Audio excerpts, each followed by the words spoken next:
Dear God, what came out from behind me cannot even be described with words. It's as if somebody opened a portal connecting my intestines to the entirety of my municipality's sewer system. And what came out was the collective shit of all the people who live within a 15-mile radius from my asshole. It was like pure liquid, not gold, but of pure dirt. Lost 20 kilograms right there. I believe that I am a new person. I believe that I have fundamentally shifted from my internal senses and I have become an entirely new human being. As if my very genetic structure was rearranged by the outflow of like organic material leaving my asshole. My God. Hello everyone. Sorry it took so long. That was a rough one. We're gonna program. Can you imagine that this is now a programming segment? That's right, folks. It's a programming segment. It's like, no, I don't want to program after hearing that. No, please, God, no. We'll listen to some relaxing music, okay? Some very relaxing music, some very peaceful music, so that you won't be freaked out from like hearing it. It'll be a very nice, peaceful time. And I hope that all of you have had a good time. And I'm sorry that I took so long there. I just nearly died. What a segue. I had to let you all know just how painful and like how voluminous that was. How much volume that there was coming out from my body. It's I genuinely didn't even know that could be possible. And you think that I'm a safe for work, tame, normal streamer compared to most streamers? No. I'm just as disgusting as them. Now you know what a birth is like. It's true. Well, without the pain. Honestly, any woman who gives birth, I commend you. You do so much for the sake of just having like a single child who just screams at you the entire time. And if it weren't for you, society would fall apart. So I thank you for your sacrifice. Because boy, oh boy, is that painful. Today we're going to be programming some more of the Shibari Town game, but I need to fix my editor. Sorry, I need to update the config because I was fixing some things last time about my NeoVim. So my NeoVim, finally, I got the grep to work. I actually got a lot of things to work on Windows. I didn't know that actually NeoVim has a lot of like Windows specific setup that you have to do. Because no one ever tells you. Nothing about the system, like nothing about the setup actually tells you that you have to do these things. It just kind of assumes that you know that you have to do these things for Windows, which I was like, oh, that's like nice and all, but I wish I sort of knew that before I set this all up. Because for a long time, and I can sort of show you once I restart the editor and I get my plugins reinstalled. Yep, there we go. Is it in now? Yep, it's good. Okay, and yep, look good. One of the things that I really like to use, one of the things that I sort of enjoy using and enjoy doing is using all the built-in functionalities of whatever it is that I'm using to its fullest potential in order to maximize sort of your comfort and your capabilities with this tool. So what I mean by that is that this tool is a very good tool in that it has all kinds of really cool things. This editor. Similar to like the idea of Emacs compilation mode, for instance. Let's say you go to the folder and you want to build something. So let's open up the file and let the LSP set itself up. By default, you can have like the file type mappings of like each language. So it's like, oh, like based on this language, based on this file extension, do these things, set these various variables. One of the variables that you can set up is the make program. Very handy program that lets you run the build command within the editor and actually go through your quick fix list to actually, go directly to the file as it's built.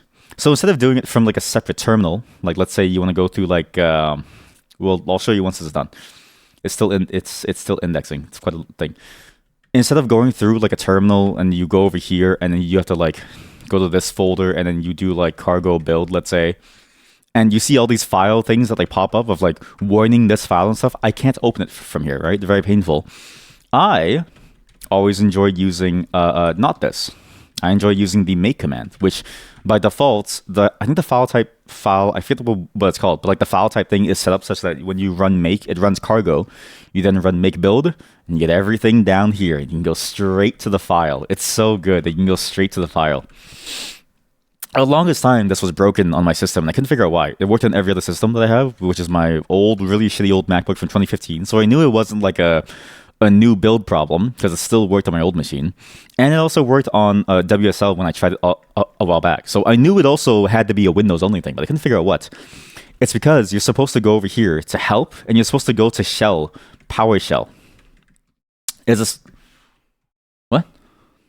There's a specific set of things that you have to do to get Windows PowerShell to work compared to everything else on Windows. You have to set all of these so that the output can actually be read by NeoVim when you actually go and you run any commands like grep or like make to be able to populate the quick fix list. So I can even do now grep. I have made a custom command, but if you don't have a custom command, you can do grep like whatever this like keyword is, right? To find all usages of it. And you can open this up, and you'd open the quick fix list. Okay, it didn't work because there's no nothing. Why did it fail? Grep static. Sorry, I don't know what's going on. Why are you failing now? Fuck you. Grep mod. There we go. It populates the quick fix list. You get to see all the different things here. Like now I can actually use this now. And because I'm using Quicker, the plugin, I can actually go in and modify this as if it's a buffer. So I could actually change all of this to something else. Except it doesn't. How come it's no longer modifiable? What? Oh no. I broke something in my config. But you know what I mean.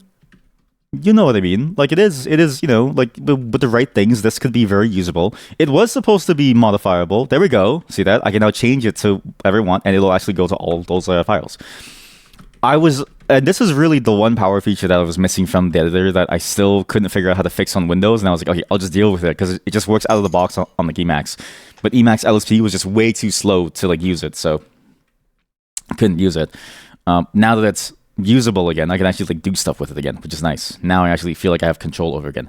But it doesn't help us actually make anything. So again, as a segue, as a recap.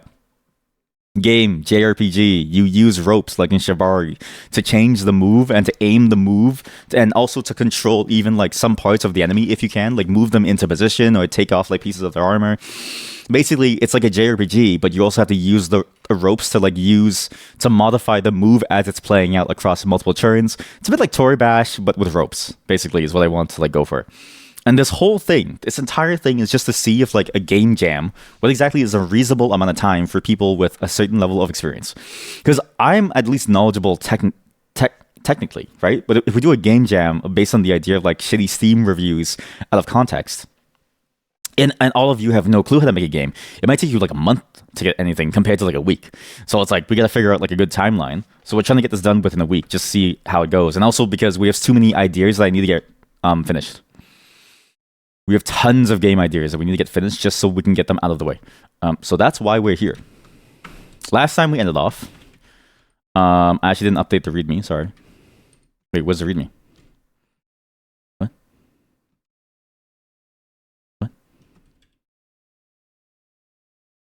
There we go. Last time we ended off, we didn't get anything done. This problem that I couldn't figure out how to solve of like how come I couldn't do this thing. Like I was setting up the like JRPG move system. I was like, how come I can't do this thing? How come it's complaining about the dereference? Well, I solved it within 5 minutes off stream, but this took me half an hour on stream, and I still couldn't get it because programming on stream is getting painful. But I'm starting to like the idea more because it is interesting to get into the flow state with each other, and it's interesting to like talk to you all while I'm doing this. It's like having like a side conversation with your coworker to keep the boredom at like bay, which is interesting. I also need to be careful of this re-engine issue. But yeah, it's sort of interesting to sort of see like how annoying this is to do, but it is also interesting to see that like it is possible to program on stream if you're willing to go through the pains of having to, you know, try and I guess like deal with the fact that everyone's trying to bother you and stuff. This is where we ended off. We have the move. We need to do the animation stuff. I just want to get like a test battle going so we can actually get the mechanics going. I know exactly how to do the Shibari roping thing to like control the move too. I actually figured it out more. We're going to use soft body physics on a single like mesh that I just create of like a rope mesh. I'm going to dynamically make that like mesh every single time that you spawn a new rope because I need to move vertices. Or I use the array mesh filter thing to allow me to modify them. I'm not really sure which one that I want to go for. And then we just apply a soft body physics thing on top of it, like a material. I forget what the actual term is on it. And it should just look like a rope. But I don't know how many vertices that you need for like a smooth, sort of like almost like a cloth-like rope sort of feeling. So we'll have to see how it goes. Or even like how you like modify that. We'll like see how it goes. Does anybody have any suggestions for things that they want to add to the game now that it's been 4 days in a row that we've been doing this? 4 days. while I try to figure out how to set up the move. Because now the problem is that for the move, we have to somehow do the move such that like the character has, I don't know, some animation being played too. Like that is kind of the problem now, is like we now need some kind of animation being played to make it work. Also, I realize this isn't going to work. I need to actually set these up by creating and instantiating whatever this thing is, the UI itself, and then trying to find the actual things based on their name. Because it's like these won't be available by default on the editor. I have to like create this, spawn it in, because I'm doing all the spawning outside of the editor, which is stupid, but it's like I don't really know how else to like do it.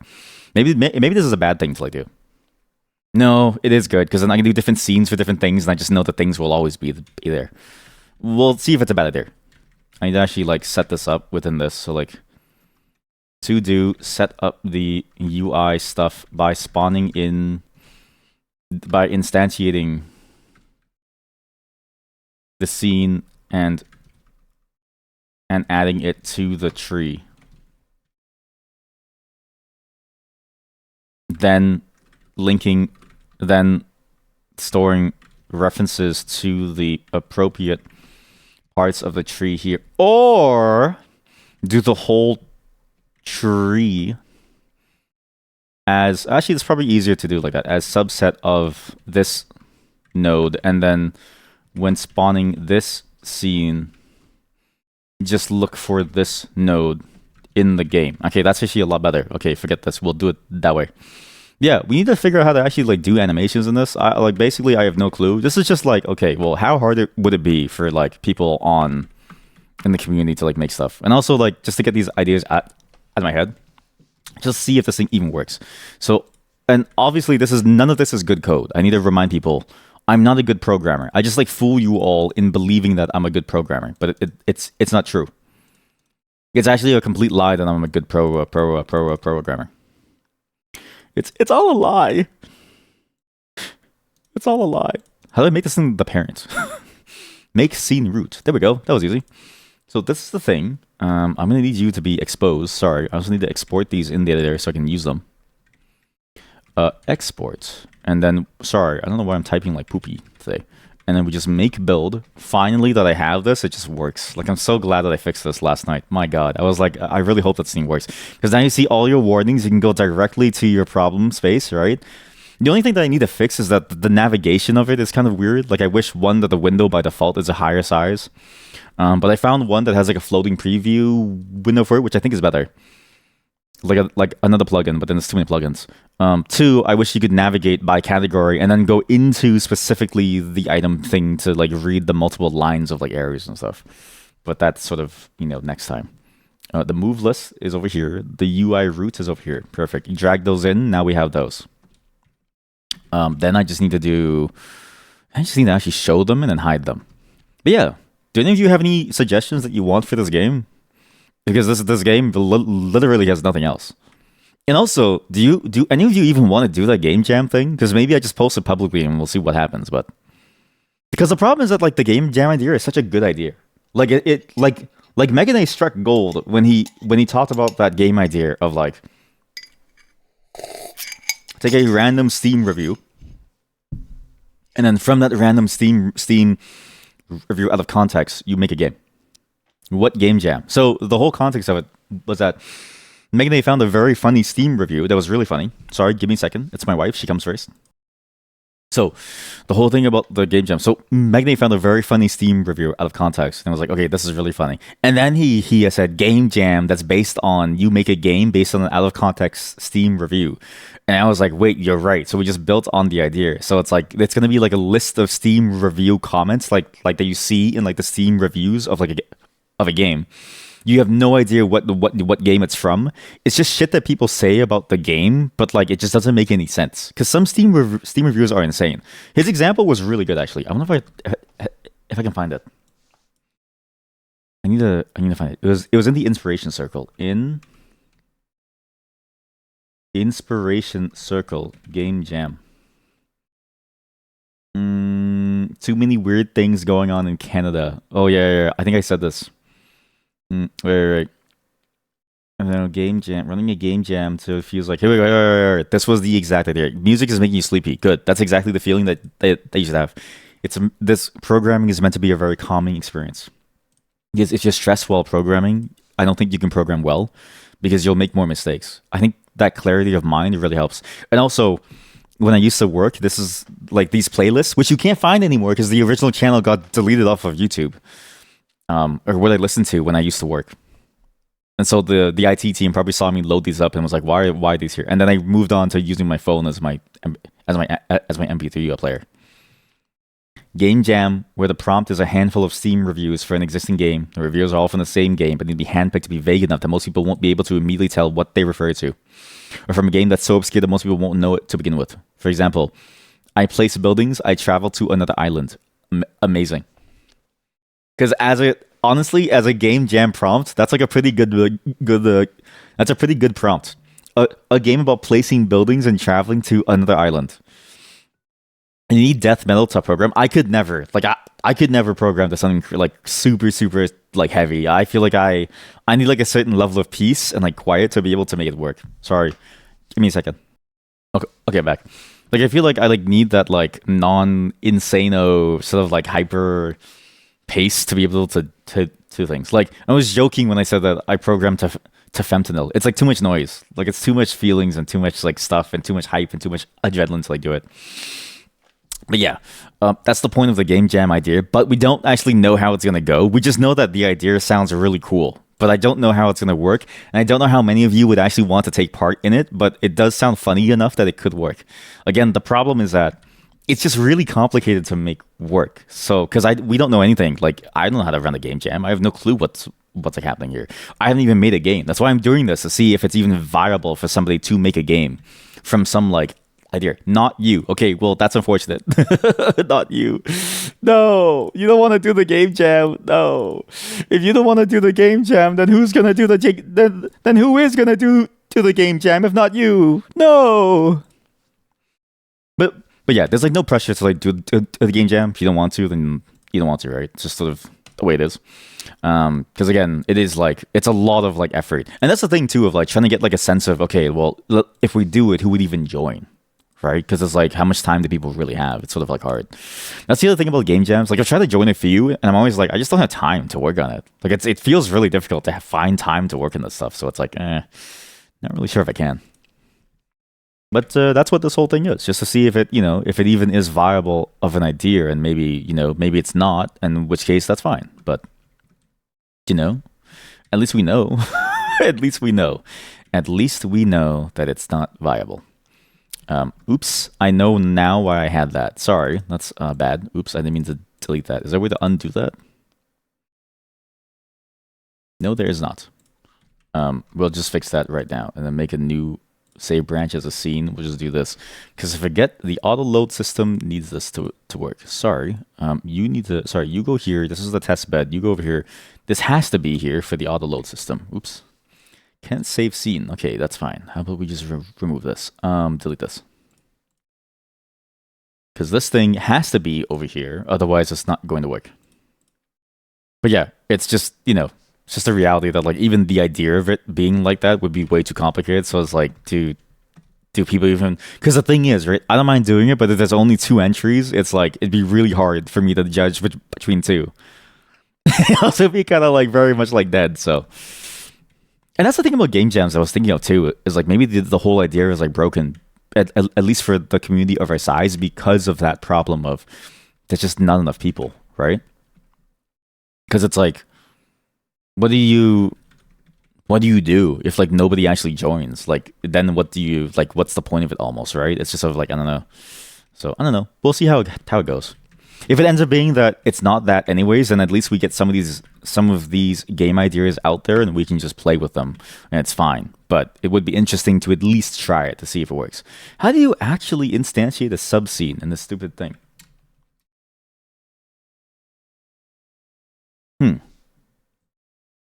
I just like create a packed scene. A packed scene instantiate.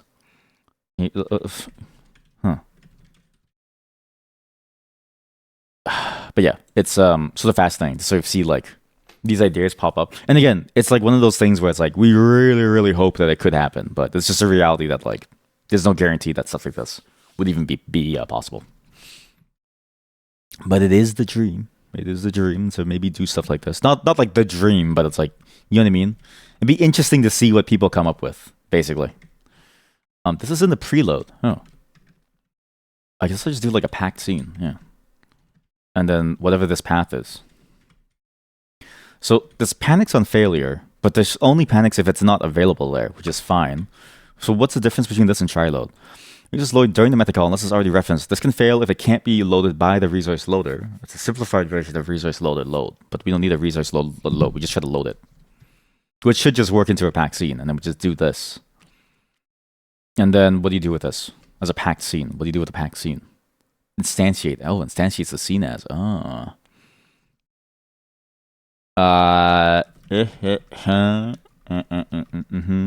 Equal scene the instantiate, if it even is that. Else, I don't know, like to do throw an error here because nothing can work without this.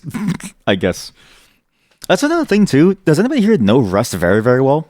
The one thing that I can't really get around Rust that I kind of hate is like the constant nesting when you have to deal with a lot of options. Options are great, but I feel like it is weird that like, let's say like I can't inverse the check of like it's a none. Like I can't seem to do like if none this, then do this, and then the rest of the code assumes that this thing exists.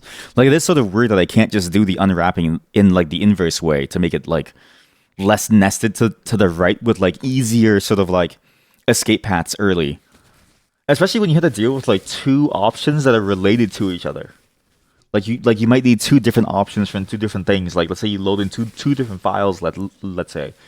And you need both files to do this like operation, which is a weird setup, but like just like it's a contrived example, but it does show up in like some cases where it's like, okay, like you can't really change the design because it's not really your system. You just have to deal with it, right? But then you can't also, but then because of that, you like nest twice and you have to deal with each situation separately. Because there might even be a flow where it's like the one flow is different for the other. And then you have like if let sum, and then inside that scope you have it let sum the other side, like a right side.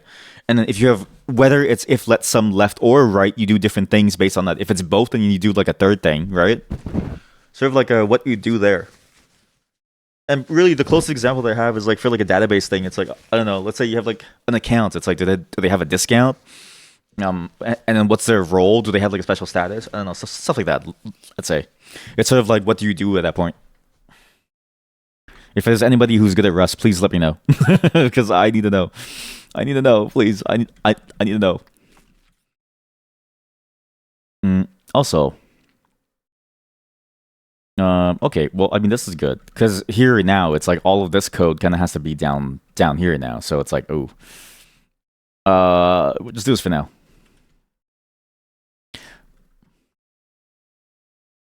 Yeah, we'll just do this for now. Yeah. We'll just do this for now. And then, sorry, what? Prelude node. Oh, I see. Because it's currently a node that we don't know about. Right, because this is just a scene that's like a node. I see. So it's like this is the scene itself, and then we just need to actually get the thing itself. So it's like we need to actually like find that node. Equals scene.get node. Oh, she's a node at node path. What? Can you just do this? Wait, if the node is not found or if it doesn't have to have type T, what's a node path?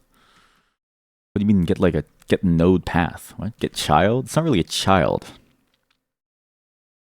Well, can something be a child of itself logically, or is that impossible? I think that's impossible, right?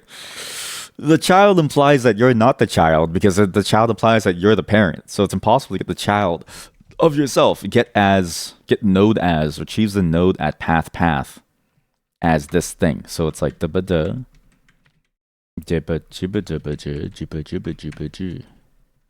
is this the thing? Sorry, not nested like this. You want something like this because that's the node itself, and then the path is what? I don't know what the path is.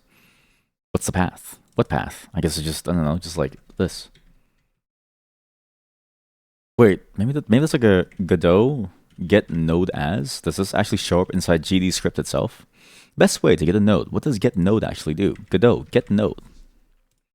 Node, get node. Get node, node path. What's a node path? Fetches a node. The node path can either be a relative path. Pseudo child, like CSS before or after. That's true. The pseudo children are weird.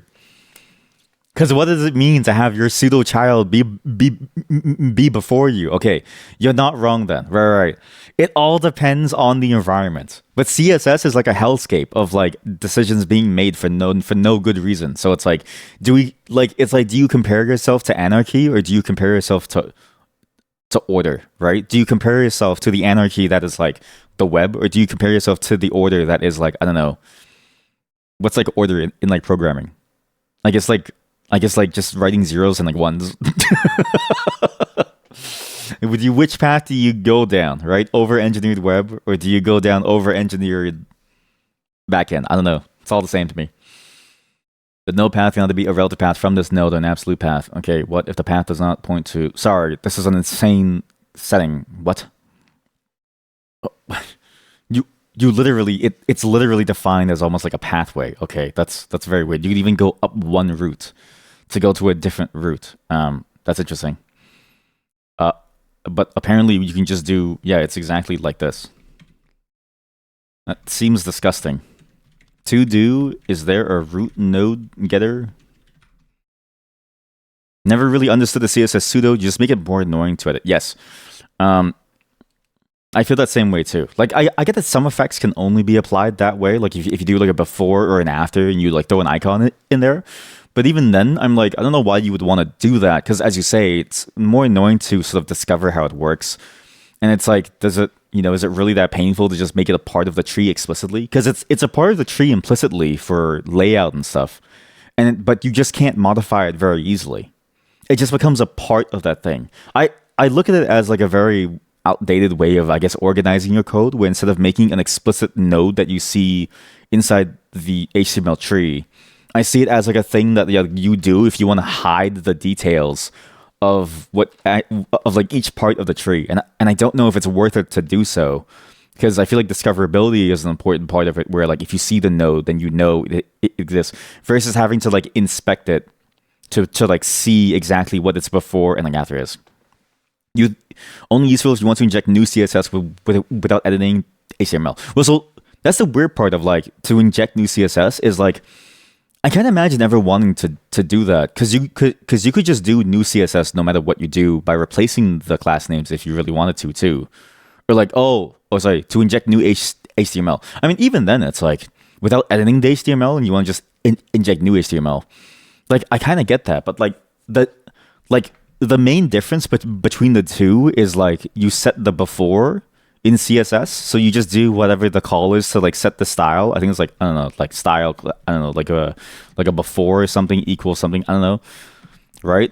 Versus just doing like getting the element and then just doing like an add child or something, which I forget the actual like APIs now, but it's like it doesn't really feel any different from like modifying them both. Like either way, you have to figure out how to set things in, and you could just modify like. If you've already done the work to find specifically what element that you want to inject stuff into, then you could just modify the tree directly, which is all sort of the same. And either way, you have to deal with the fact that the tree can sort of like be redone at some point, and so you have to deal with it. But for example, in cases where you can't use JS, oh, I see what you mean. So you only have the style sheet itself, like from the browser, and so you target the class name of the thing, and then you use the CSS to change the HTML. Okay, now I see what you're talking about. In which case, the plugin system is just broken. In that case, the plugin system is just broken, and I feel like that's a terrible thing to like do. But I get why you'd want to do that, because you skip over it's like you're writing JS without JS. You know what I mean? It feels like you're like writing JS but in CSS, and then at that point, do you really want to do that? Versus like just having a plugin system that just lets you run JavaScript anyways. I don't know, but I get the point of it though, because it's like you don't want them to use JS, because then you could just run arbitrary code on someone's system. But you also want them to have the ability to like inject elements into something. Let's say you do like a theme thing for Firefox, let's say. Then what do, right? That's sort of your only option to do something is to just let them modify CSS and use the before and after. But it's like, I feel like that's such a niche use case of like, you don't want them to run custom code, but you do want them to modify everything such that they can even change the very form of the thing to be something else, and to then maybe even functionally be something else too. Because if you remove a button or you add a button, it's doing something. You know what I mean? So I don't know. It does seem weird. Save the tree, kill the child, kill children, save trees, kill the children. Yeah, I don't know. It just seems like a yeah, exactly. Like, even though you can do that, maybe you shouldn't. But it's definitely one of those things where it's like, if you have to do it, then you kind of have to, right? Like, it's like there's not really much that you can do. How do you get like the root node? How do you get the root node of like a tree, of like a node? How do you get the root of a node? Get path. Change the node's absolute path relative to the scene tree root. Oh, I can actually get the path. Oh. So I can just do this. Well, get node as at node path if it's like that based on this thing. I'm assuming that's based on the root of this. I have no clue how this works. Let's just assume that it works like this and it's fine. And then it should be okay. But when you get this, you set this, okay. I mean, we could just try it and see what happens, but yeah. Yeah, at least in my mind, I just think to myself, like, I don't know. Stuff like that is like kind of scary to do, but at the same time, it's like, if that's all you really have, then you kind of have to, then I get it. It's like, it just feels like one of those things where it's like, oh, it's like a thing that you have to do because you have to do, not because you want to do. And I don't really know if that's like good. Okay, so we have the move, it's in, we have the churn system. Now let's just play the game. So we have everything set up. We have the move system. We have the we have the play system. This should just work. If I delete this, oh, I maybe should just use this as the same thing too. Maybe I should like, because this does need specific setup too. Save branches scene.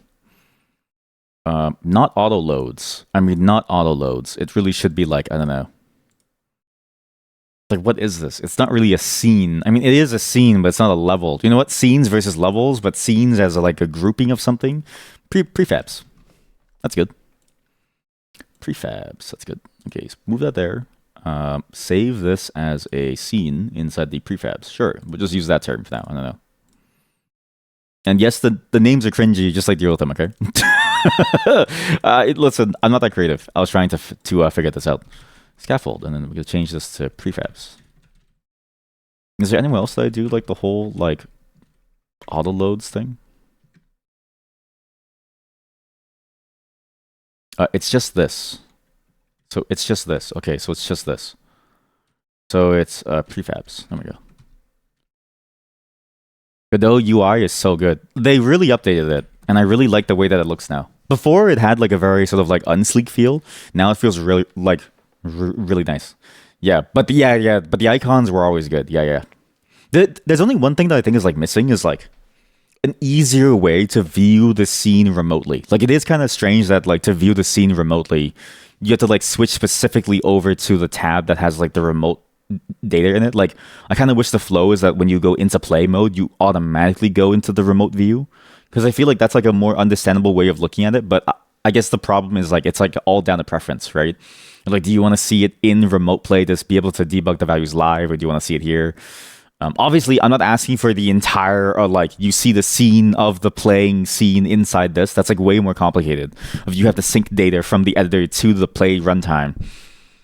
But just specifically when you can go into the play view of like the current running data to see what's there remotely would be nice.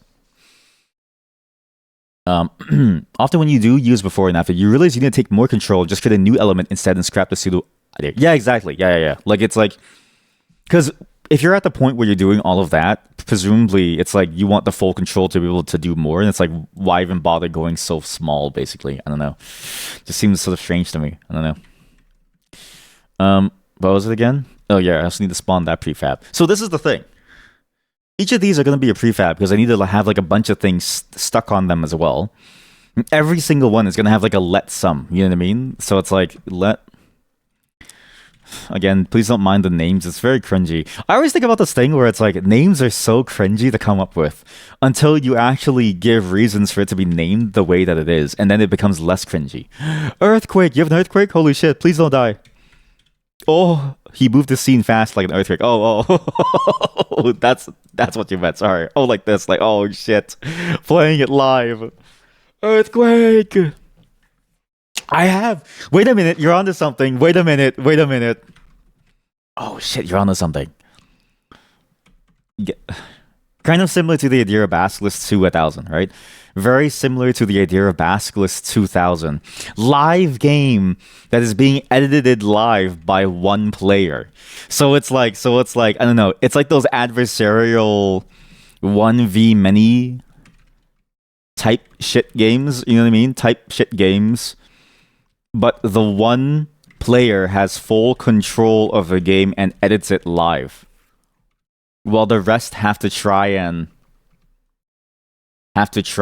do something. So it's like kind of like Basilisk 2000, but like not as an exploration game. I still love this game, by the way. Basilisk 2K is so sick.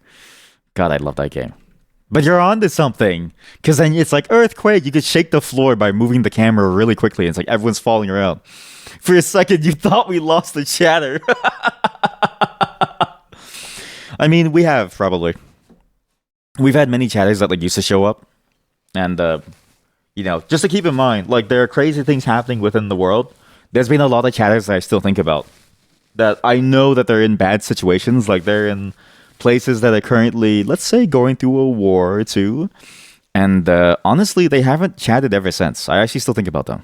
Like Andy the Skeleton is one of them, where it's like they were in a really bad place. They were like, you know, because they're in Ukraine, right? And they never stop, and they just kind of stopped chatting one day. So it's like, realistically, one day when somebody does stop chatting, like it could be that someone died. You know, it is a scary, sobering thought to think that like all of this is ephemeral. This is the one thing that is interesting about having a more global view of the world, because, you know, personally, right? When you're with people in your real life, if they're dying, you're probably dying too, because they're in close proximity to you, like physically. Presumably, whatever's killing them is probably going to kill you too, unless it's like an illness or old age or something. But online, it's like you might just have somebody here who's just like one day is like, okay, bye everyone, my city is being bombed. There's nothing I can do, you know. Slava Ukraini, like I really do hope that like that whole thing stops, but that is a reality that people are living now. So for you, like it's fascinating that you say that, because I've had that thought seriously, and I actually keep it in mind because it has happened a couple times, I think. Tremor, you had one once where your bookcase shook and your stuff fell. Yeah, we had like an earthquake, I think north of the province. In some like town of like 2,000 people, they had like the majority of the earthquake of like a magnitude 4, which isn't much. But I imagine like for us in the city, we don't feel anything, but for them, it's like, oh, what's going on? You know what I mean? And it's like only 2,000 people. It's like everyone that you know is freaking out. Like, it's the rapture. You'll die first since you're old. That's the weird part, right? Is that like if I stream for another 30 years, you're dead. That's sad. Oh my god, don't say that. That's sad. Oh my god. If I stream for another like 10, 20 years, you're dead. I could be like 50 and you're like long gone, and it's like, oh my god. That's weird. That's like sad. I don't know. Just like, well, not like don't say that, but it is like true. You're not that old. Okay, sorry. How old are you? Okay, don't tell me how old you are. I don't know. Every time you say that you're old, I just imagine that you're gonna die in like 10 years or something. Listen, I'm not saying that it's bad that you're old. I'm just saying that I would love to have a viewer that is that old. Like I want to have like a 70-year-old viewer who's like gonna pass away in like 10 years. That'd be sick. That'd be sick. Oh man. It's like I'm not that old, please. I'm not that old. Oh man, that is funny. You knew what to do, right? Or did you just stand there with the Pikachu shock face? Yeah, like how do you all deal with like the like earthquake thing? Damn, not my streamer. No. I'm just saying, like it'd be interesting, but it'd be sad, but interesting. Look, we're all young at heart, okay? You're a grandmother. I'm a grandfather. It's just the way that it goes, chat. Just the way that it goes. Maybe like 10 years diff. Really? I thought you were like 60. I thought you were 60. I don't know. Like you like give off like a vibe of like, again, I don't think it's bad to give off like a very warm, cozy vibe like that. But I did think that you were 60. Not my streamer, I'm sorry. I don't know. Listen, you're talking about like, oh, I was there when we moved on from assembly into C++. Like you literally said that. Like you literally said, I was there when the first C compiler came on the scene and we still had tapes. Listen, it's not my fault, okay? I just keep forgetting that like technology moves quickly. So like you were there, but like a time period of like 10 years, it's like everything changes. It's not my fault, okay? It's not my fault. It's not my fault. Oh, that's funny. Oh, that's funny. Sorry. That's funny. Well, you know what? I don't respect you any less, right? If anything, I respect you more because it means that you're very level-headed compared to I am. Compared to me, and you're only 10 years older, which means I've got a lot to do to catch up, actually. I've got a lot to do to catch up. No wonder I was caught off guard when you said dog shit. Yeah, because, like, you would never said that. But also, like, it's not like grandmas don't swear. You know what I mean? Like, I've seen grandmas, like, I've actually been close with, like, grandmas where they go like, fuck this shit. I'm too old for this shit. You deal with it, kiddo. You deal with it, sonny boy. I'm too old for this shit. Just get me my fucking food at the buffet. Like, and like, they were great grandmas. They were great friends. Like, they still are great friends. They're still alive. They're not dead. But I'm just saying that, like, I don't talk to them anymore. But they were great people. So it's like, I'm not aware of it. It was more so that I've never heard you specifically say that ever in this chat. Because a lot of you have this vibe of like, you're very nice within chat. Like a lot of you are. Basically all of you are. Like rarely do any of you swear. So when any of you swear in chat, I'm like, oh, that's weird. I don't know. Because I'm usually the vulgar one here compared like within this community. And like all of you are very good at not swearing, but I break my own rules constantly. Keck W. Yeah, like mostly it's like Keck. It's mostly just like memes and like emotes and then like that's crazy. Like it's never stuff like dog shit. I don't know. But also, I once heard like a 50-year-old person say bro, and I was like, dude, you're too old to say this, man. I was like I don't know, like it just doesn't work. It's like bro. It's like I don't know if it works, bro. I'm like, wait, why are you saying bro at 50? I don't know if it works. Like, I don't know if it works anymore. At that point, like, honestly, as soon as I hit 40, I'm going to drop things like yo and bro and dude. And I'm going to say gentleman, milady. You know what I mean? Like, I feel like I have to upgrade my vocabulary. You know what I mean? We were saying... It's true. We were saying bro before you were born. Like, it's not wrong. You know what I mean? Because, like... If you're like a California surfer and you say dude, like you're not gonna stop saying dude because you're 60. You're still gonna say dude. But it is just funny that I think of like old people as like having a more refined sort of like palate and vocabulary. But really, like they're just saying the same stuff that they've always said, and so it's like they just gotten older. But that doesn't really change what they say. You know what I mean? It's funny though. Also, find a method that gets the root. Oh wait, maybe I can just do that actually. Get node. Maybe I can just like translate the node into something else. Get node as. Because right now it's a full packed scene.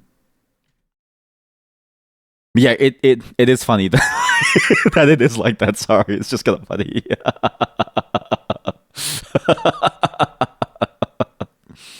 Convert a smart pointer to a derived class. Here we go. Derived into this. We'll just cast it, and then we'll just see if this works. To do, maybe not cast, maybe get node as, but presumably this skips the search, and we just get the benefit and the cost of only casting, which might be okay. And this will panic if it fails, which is, we just deal with the fact that it just panics and it's fine. Oh man, what other assumptions do I have about all of you? I actually think that some of you, like, because I've never heard some of your voices too, right?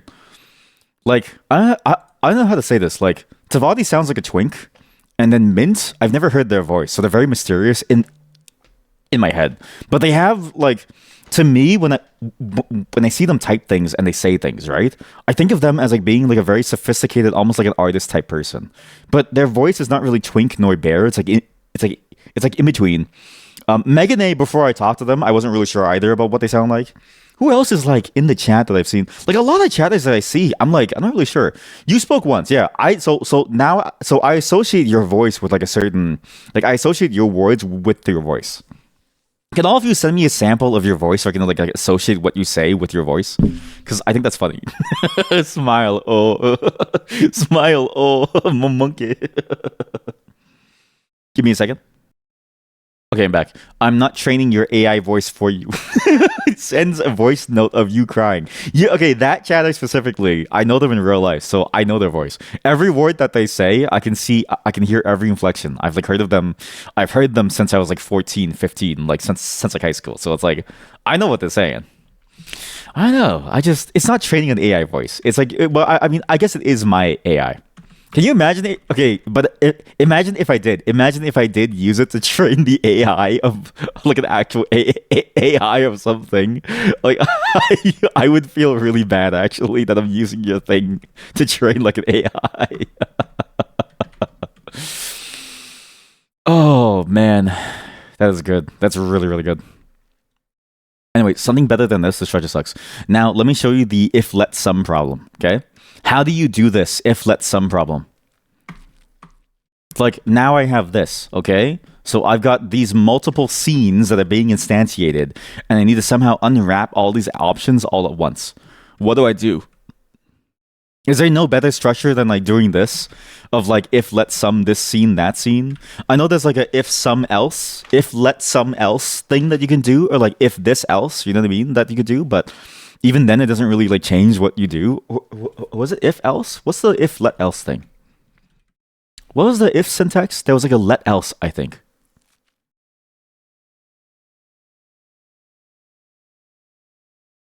But either way, it's like, well, I guess I could do let else or maybe.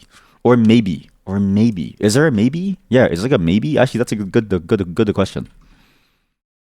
Oh, there's a maybe. A simple enum similar to... Oh, wait, no. But, like, this is just, like, a...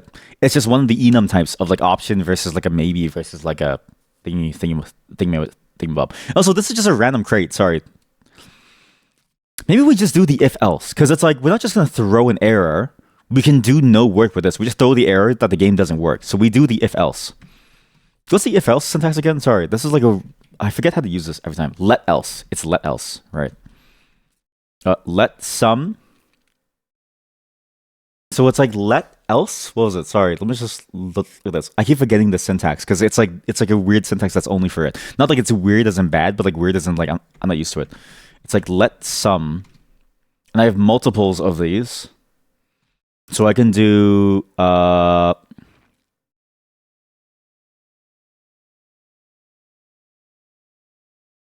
probably should just do like I don't know. I mean, I can just redo the name. I can just reshadow like shadow the name. It's fine. Sum, but how do you do it from multiples? I guess you just do tuples and it's fine, right? So equals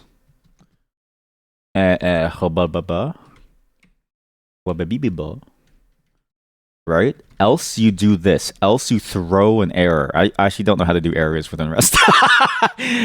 Maybe I need anyhow and stuff like that to really do it well. But for now, we'll just throw this and we'll just do this. I don't know. I mean, let's just do like panic. Fuck it. For now, panic.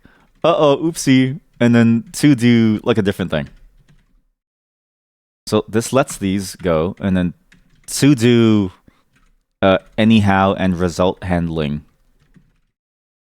Anyhow and result so we don't just blow everything up. Sorry, what mismatch types? What does that mean? Oh, I see. Oops, because it has to be like this. I have to use the actual like instantiate call. Instantiate. There we go. Then it's easier. There we go. Yeah, it's fine. We'll just do this. We'll do this. Oops, sorry. Then we'll just push this all out here. There we go. It's a bit easier. At least the flow of this code works where I need an error, but like it still doesn't solve the problem when it's like a flow that like can't error out and you still have to do something with like partial results. Like it's like I still don't know a good structure to model this problem of like multiple options where there's three different pathways or like multiple different pathways depending on like which pieces of like data are like there. But you don't need all of them or where, because like this is a scenario where it's like you need all of them or it fails, which this works for. But there's a scenario of like there's a different pathway if you have like different pieces of each. But maybe there's a different modeling thing that you can do at the higher end. But I feel like at some point you run into the issue somewhere. I don't know. At least I have working on contrived problems for interviews and shit like that, which is like kind of annoying. Whoopsie. I don't know. I'll fix it after. I'll use this crate after for error handling. So how was the world before World War One? They're not that old. They're not that old. The chat, they're gonna be mad. They're gonna leave. So how is the world before World War One? Oh, that is funny. Holy moly, that is funny. Jeez Louise. How was the world before World War One? Also, if I instantiate, I don't actually put it into the scene, right? Is there like a nodes and scene instances? You can instantiate scenes from code. Instantiate scenes from code. Get a reference to what the get node. You instantiate the node path. You can use ... to get the parent node.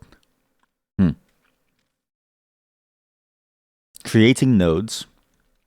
Instancing scenes. You load. There's a preload. It's a preload. Preloading the scene can happen. Okay, but how often do I need to preload things? Yeah, so you instantiate, but when you instantiate, it doesn't add it to the tree, right? It doesn't add it to the scene tree. It just gives you a tree of whatever that like scene has. Gotcha. You do miss the bunker life. That was just COVID times. I miss living in a bunker too. I miss the days when I've actually been living kind of like a person hiding from a war. Like I don't even know how to explain it, but like I just like eat.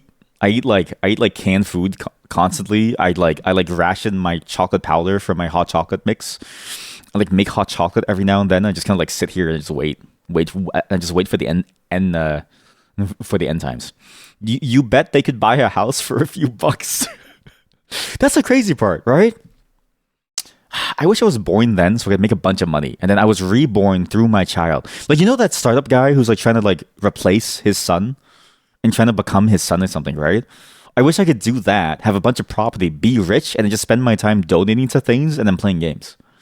Like, literally all I want to do is like donate to things. Like, if I didn't have to work for money, I would be streaming and just working at like a soup kitchen or something. Like, it's the fact that I have to like apply for jobs on my free time and I work at these jobs feels like such a waste of time. I could be like feeding someone. I don't know, it just sucks. If I could just get rid of all of my problems, I would just focus on just fixing things. Also, this isn't going to work. I think I know now this isn't going to work, and what I need to do is this, but also like just set the value. How am I going to do this?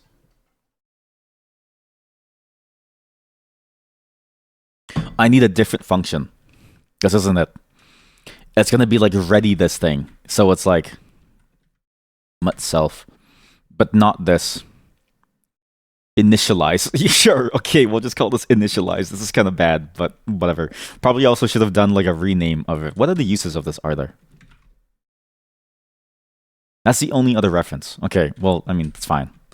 Initialize. This is, I mean, I'm trying to work over this problem, which is I need to have it in a certain state for it to work, and I need to like set the value on it, but it's also like setting the value on it's kind of stupid because it's like you have to do the on init thing. It's like, okay, self. Because I need to pass the game in as like a self-reference from itself, but like from this thing, and it's like a whole different ball game of like how you set stuff up. Okay, it's good enough. Yeah, it's good. And then maybe I don't even need like this. Can I just do this? No, because the type is wrong, and it can't be a reference. But these are smart pointers. They're cheap to clone. Everything was much cheaper, and it was easier to have a single income house. And again, it's crazy because it's like it's not that far back. You know, it's only been like 100 years. It's crazy that she's 140. It's crazy that she's still watching streams at 140. you want me to increase the font size to make it easier for you to see or no? Streamer, can you increase the font size? My eyes don't work as well as they used to. Should speak louder too. Look, we're just messing with you. You are welcome here, and we love you, no matter how old you are. It's again, I'm so sorry. It's like I don't know why I thought that you were old. Like I don't know why. You just had like a very like calming vibe, and I was like, oh, you're very nice. You don't wear glasses? Wow. I always assume that anybody who works on computers wears glasses. Like I wear glasses. Well, I need to wear glasses. I'm very blind I'm not very blind. I can still see things well, but like I don't have a clarity without glasses. And I've been thinking about LASIK, but I keep reading about stories of people who kill themselves because their eyes are too dry after LASIK. Did you know that? There's like stories of people who kill themselves because their eyes are so dry after LASIK that they can't handle the pain. And I'm like, I don't want to do that. You were told that eyesight will start to go soon. You're still waiting for that. You may be one of the lucky few who got the eagle eye perk when you were born. So now you have infinite eagle eye. Binoculars. My glasses were kind of thick, but like not like thick. I don't know. Something about them was weird though. Like the lens was thick in certain areas, as if to like focus them. It was sort of odd. I do need to go do the eye exam and get some new glasses at some point though. I've got a lot of things on my checklist to do, so gotta renew. I mean, my passport's still coming in the mail. Actually, I found out that my passport may even take like a couple months to show up, so I'm gonna have to pay. I really regretted doing it so late, but now it's just the way that it is now. Gotta do that, get some glasses. Stuff like that. One eye does take a while to focus, but not enough for like glasses. I've had that problem too. Like it takes longer to focus on things. And even like a lot of the time I can feel my eyes just sort of like being lazy and not wanting to focus. Like it's like my eyes it's almost like I've forgotten how to focus my eyes. It's sort of odd. But it's also because I daydream often. So I'm not sure if it's because I daydream or if it's because that's like a real problem that I'm dealing with, right? So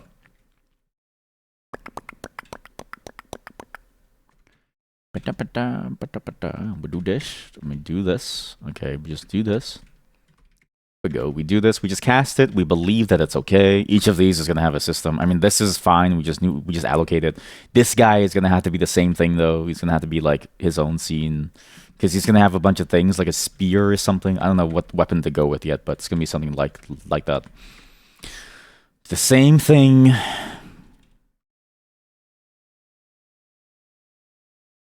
And I know the name is interesting given the story that I'm trying to say, but there was more happenstance. The name was really about, the fact that he is just a wanderer who got swept up in this stuff.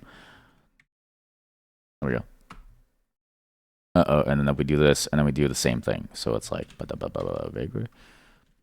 I really should just copy paste things more, but I don't know why. I have an aversion to copy pasting. I really don't know why. I really should copy paste more. URSTUVWX. Any of you had to do the alphabet to know? Do any of you ever have to do the alphabet to know what order to put things in? Your eyes sometimes go left, right rapidly when you try to focus. I have that too, actually. Like the feeling of like you like quickly. It's almost like they're like overloaded or something. It's weird.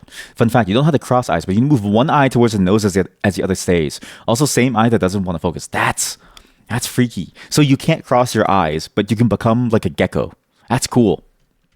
But that's also terrifying. If you should just do that in a conversation when you want to freak someone out and you just slowly move the eye and it's like, are you okay? And then just like fall on the floor and then they'll like leave you alone. You know what I mean? Or like do that and just start to like have like foam at your mouth. You should do that to freak someone out actually. Like, you had to film the one since you can't see it. It freaked me. Yeah, because like when eyes move out of sync, like it feels so inhuman. It's not even like the uncanny valley feeling. It's like this is a monster type of feeling. You're a monster. You're a monster. Somebody stop her. She's a monster.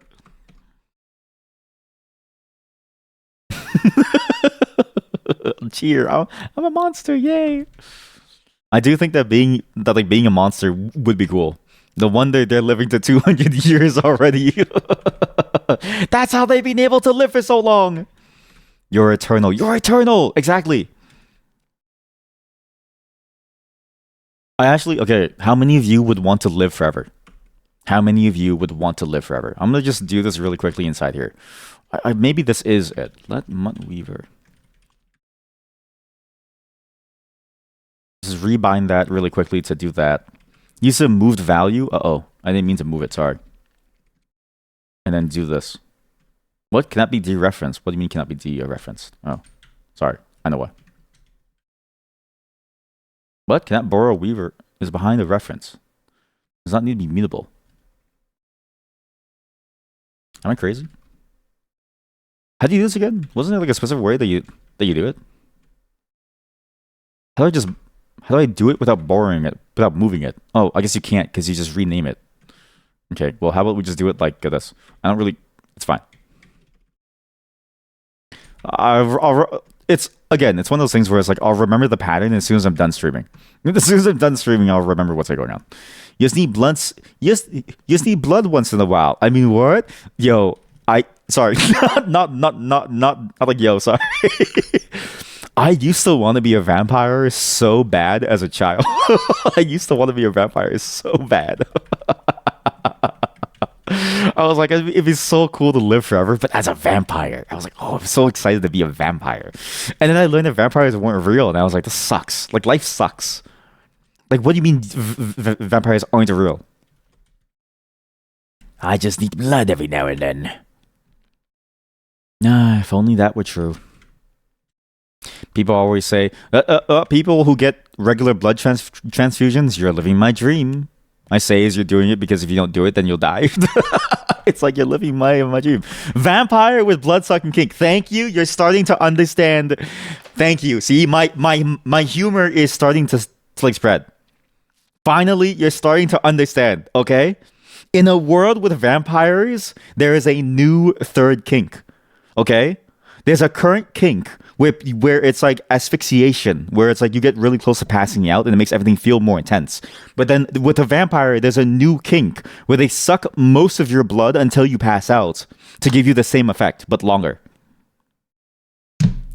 Finally, chat, we are finally on the same wavelength. Finally.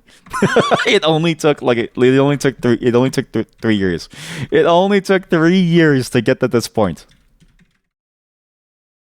I'm so proud of you all. I'm so proud of you all.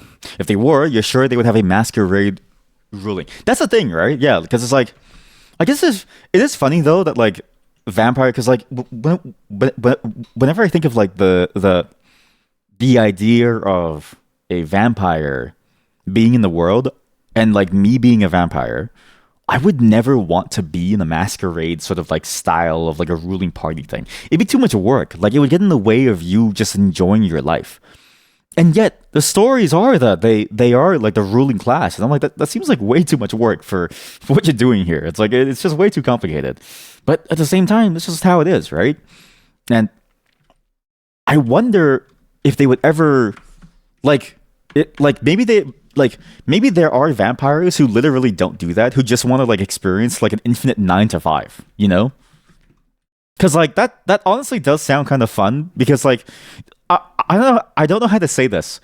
Working sucks because we're going to die, right? You're wasting your time working because your life is limited. If you had unlimited life, it wouldn't be that bad to work. I'm gonna be honest with you.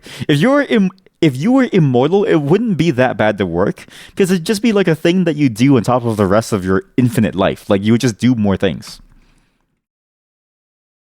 If you hate parties, yes, that one too. Political ones or fun ones.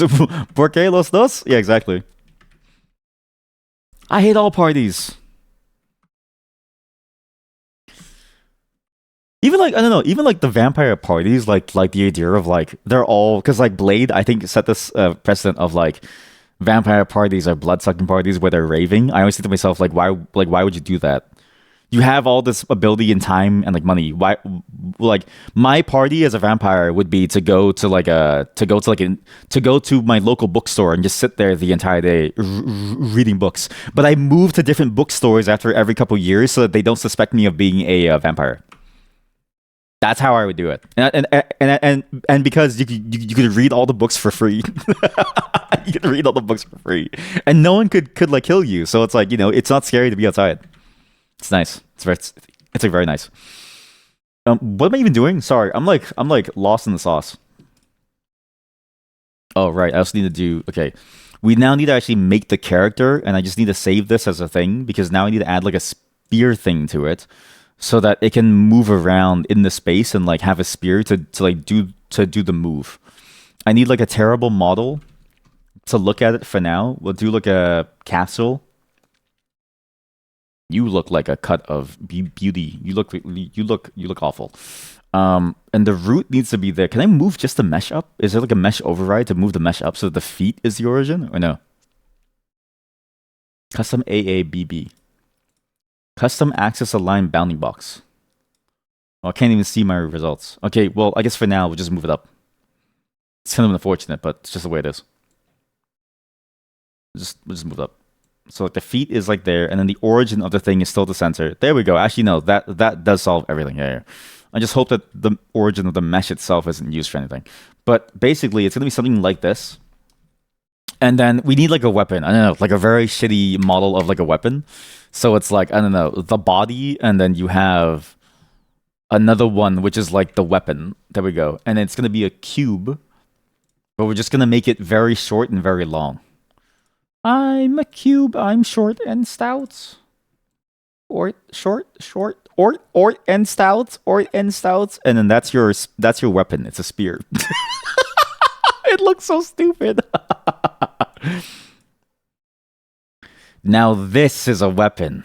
You call that a knife? This is a knife. Yeah, it's a knife. You call that a knife? This is a knife. All right, this is good enough. This is good enough for demonstration purposes. Now we just need a collider on this thing. What's the physics thing called again in this thing? I don't know the names of this thing in the Godot. Godot physics collider name node.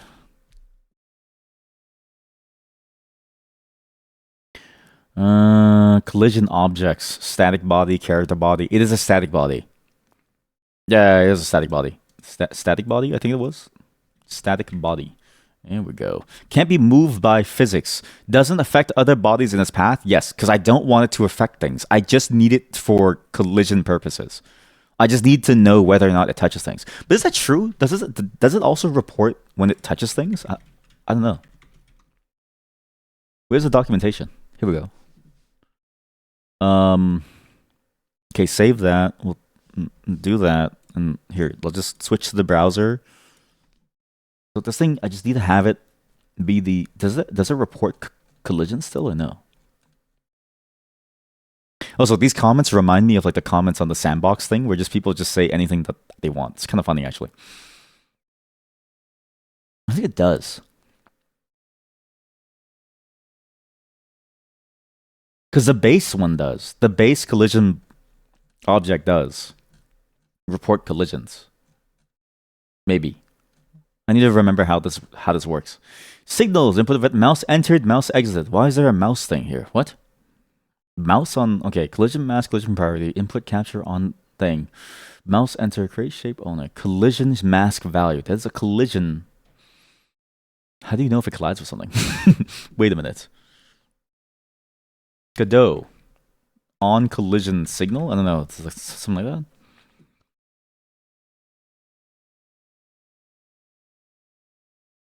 There's an area. I forgot that this thing has the idea of an area. Do we want the area? Because also have the number of collision objects to provide both collision detection and response. Trying to decide which one to use for project. You avoid problems and simplify development. You understand how each of them works. In this story, we look at the area 2D. Physics introduction. Collision objects. 4 collision objects. How each collision object works. Why and when to choose. Okay. Why is there only in 2D? Is there like a 3D section of physics? I guess it's all the same anyways. We have to collect... Oh, in order to detect collisions, at least one shape 2D must be shape 2D? Right, because so you have the shape. There's but which one has the actual collide event? Collide with motion and get contact. Returns whether the shape will collide with another. This simulates the physics model. Is this even available? No, actually, because they made Jolt the default now, so it should be okay. Like decisions, what would be a physics process? Physics process callback. Here we go. Point all physics. The physics callback is called, any code needs to access the fifth a body's property should be run here, right? Because it's a physics thing, it has to run within its own loop. Yeah. And if you look internally, this is when it actually gets updated. Is inside here. This is like you get values from the physics part of the engine here, and then it runs the physics based on what you do inside this after this. It's like the one guaranteed step in between that you can modify. But how do you actually know? Area nodes provide detection and influence. They can detect when objects overlap. It participates in collision detection but does not move in response. It can impart motion or rotation to a client as if it were moving, using its constant right if it has like if it can provide those, right? And you can calculate those. I remember using that. The part of the environment don't need to have any behavior. Rigid body is a node that implements simulated 2D physics. You not control a rigid body. I don't want to do it based on forces too. Like I really just want to move things. Song name Erms, I don't know. It's from the Braid OST though. The playlist that they use doesn't tell me any names, so it's like I don't know anything. I don't know anything. Yeah, because I don't want to use it with like forces. Because it's like a JRPG move. I need to move it in a certain way. Or maybe I do want to do it by forces, because then that'd be easier. But then it's like weird. Because the whole point of the game, what is the point of the game? The whole point of the game is you use the Shibari ropes and you can like pull a move a certain way to make it move in a certain way, to like do a certain thing, to change its trajectory and like change its very being and like change the way that it does things, right? So maybe we do go full on physics and we just do rigid bodies for everything. It's just we then need to define the movement patterns based on all physics. So you can't even do like fancy animations really easily. You'd have to like calculate the forces necessary to make it move a certain way. And that's annoying. Whereas like I could just do it as a static body and define the movement sort of pathway myself and just move it and like interpolate it to that and just have like the collision that detection, see if it hit something and at what point on the physics body did it hit with, you know what I mean? Like which shape actually contacted with like what. I think that's the easier way, and then we can sort of like manually do the forces ourselves. Like if you pull it with the rope in one direction, we just apply that and do the math manually in that direction versus having to like, because you know it's like JRPG moves. Like you ever see Final Fantasy X? Like you see Tidus doing like a flip as he cuts down like a bird or something. Like I don't want to have to figure out the like math to do like a flip using only physics forces. That's like way too complicated for zero impact. Will the Shibari ropes be like Spider-Man? I've been thinking about what they should be like. It's definitely not gonna be white, so that's for sure. The connotations of cum are too strong with that color. It is gonna be red like Shibari ropes, because it seems like red is like the go-to Shibari rope color. And I don't really know why. I guess red just looks striking compared to the human body. But it is, I don't know like what texture it's going to be like. Still have no idea what Shibari is, but let's keep it that way. I mean, that's the funny part. It's not like if you don't know Shibari, like the game's name, it's okay. Wikipedia translates it as Japanese bondage. They translate it as Japanese bondage. So she's naked. Model in vertical hog tie. She's naked and her titties are being crushed by the rope. Her titties are like gaping through the hole, peeking through the hole in between the ropes, and they're being crushed by it. And she's also naked. Nude model. Oh my god, this looks so painful. The rope is tied so that the rope, it's like a thong where it rides up your labia. So the rope is like going into her vagina, like in between her like labia. Oh my god, yeah, ouch. That sounds so painful. But I guess that's also the point, right? Because it is bondage. Like, maybe it's also about the feeling of the rope on your body, too. Like, it's meant to be like a certain type of pain. No thank you, right? Like, that seems very sensitive. Like, it just seems very painful. I don't know. But yeah, it's Japanese bondage. You meant like the movement in the gameplay. Oh, you meant like the movement in the gameplay. I'm not really sure. I was thinking, I guess so, because it is kind of like a rope. Like Spider-Man's webs are kind of like a rope-ish in terms of the way that I use them. So yeah, kind of. Actually, yeah, basically kind of like that, but with like more stiffness to it because it is a rope. It's like it's almost like the ropes on a sail.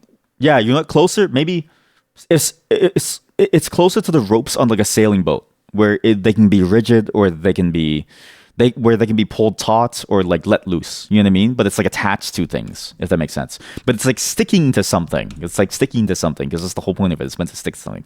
Or maybe we do the wrapping motion, but I didn't know how to do that well, and do it dynamically based on the shape would be too much work. So I just thought like it just sticks to something versus doing the dynamic wrapping of it around something. Says the one with the blood sucking kink. Jesus. When RP becomes real. When RP becomes RL, real life, right? When roleplay becomes real life, RP to RL. What is that emote? Tongue. that emote freaks me out more than my emotes, chat. It freaks me out a lot. Sorry, how do you actually get collision information? How do you actually like know when something happens? How do you detect collision? On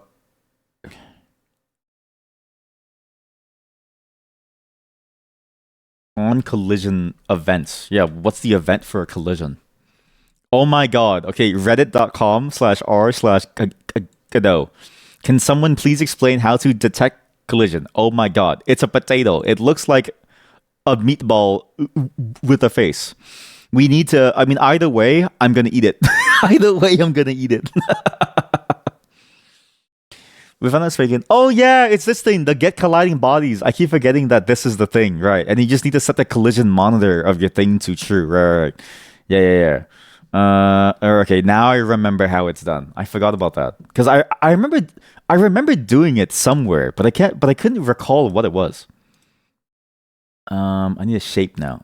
Yeah, because I remember doing it once, but I couldn't figure out what exactly it was. Shape is gonna be like a box.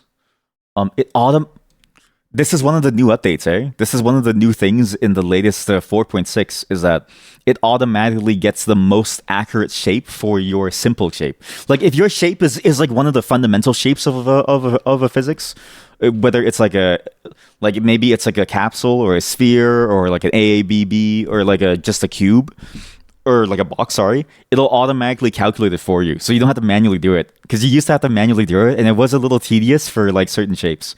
Especially when you're figuring out and like testing the system. Thank you, Godot contributors, for adding this feature to make it much more accurate and automatic. It's much easier to like playtest and like try things out with. Thank you. Collision layer input. Wait, was it this? Let me check this. And then also, let's see what the rigid body is. What was the monitor thing again? What did the link say again? Oops. Hey, what happened to my link? Contact monitor is a property is set to true on each collision. A signal everything. Yes, set max contacts reported. Yeah, but where is it in the UI? Search. Oh wait, right. I can search for like properties. Wait, you're right. I keep forgetting. There we go. Contact. Fuck. Okay, I can't remember what this thing is called. Solver. Oh shit. It's only for rigid bodies. I guess I could just do a rigid body but set it to static, right? Couldn't I do that? Or like not thing? No, but then you can't do that. Like you have to do like this. You have to do like all the forces. Is there really no way to do like a static body? Godot static body collision monitor. Contacts. Can't be moved by contacts. Oh, because it can't be moved by contacts. Because it cannot be moved by contacts. So that's why there's no contact reporting when it happens.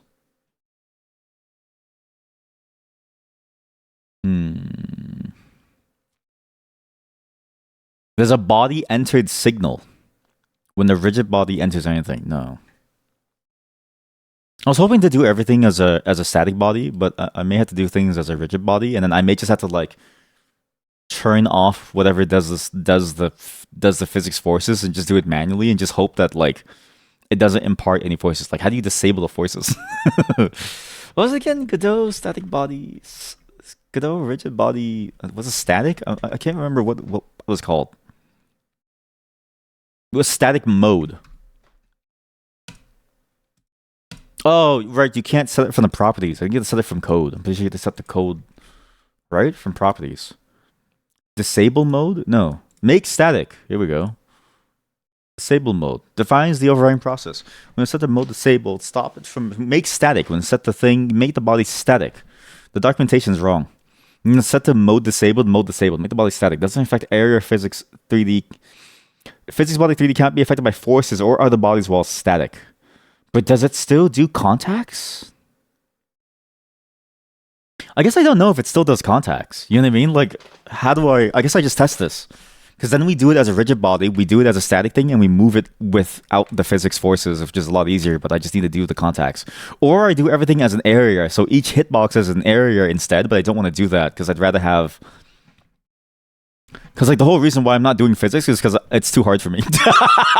But maybe if I do want to do physics, eventually it'd be easier to like switch over. So we just do it like this for now, and then we switch it to like physics afterwards. Because I don't know the math to make it like really cool animation-wise. Maybe I'm overcomplicating things. Maybe you do it static and then you just do it. I mean, either way, let's just test this. So like if I have a node 3D, and then we do like a, I don't know, like a mesh instance. And we do this as a cube. We do, this is the static body. We're going to change the color of this.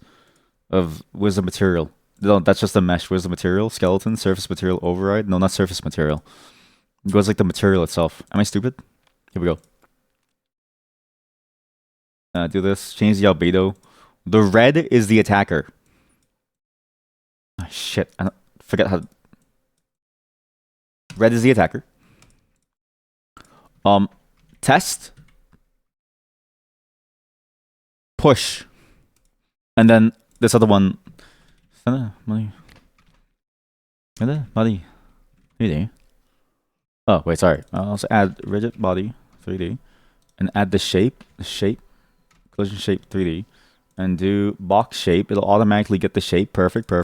Test push. This thing will push into something else. I need a camera in the scene so I can see things. Problem is it's going to auto-load the camera thing. So I could just look around and then left-click to start it. I don't know. We'll figure it out. Test push. We'll duplicate this for now. Test. Target. And then... Okay, test target, same thing. Both of these have to be the mode of remove. Disable mode remove.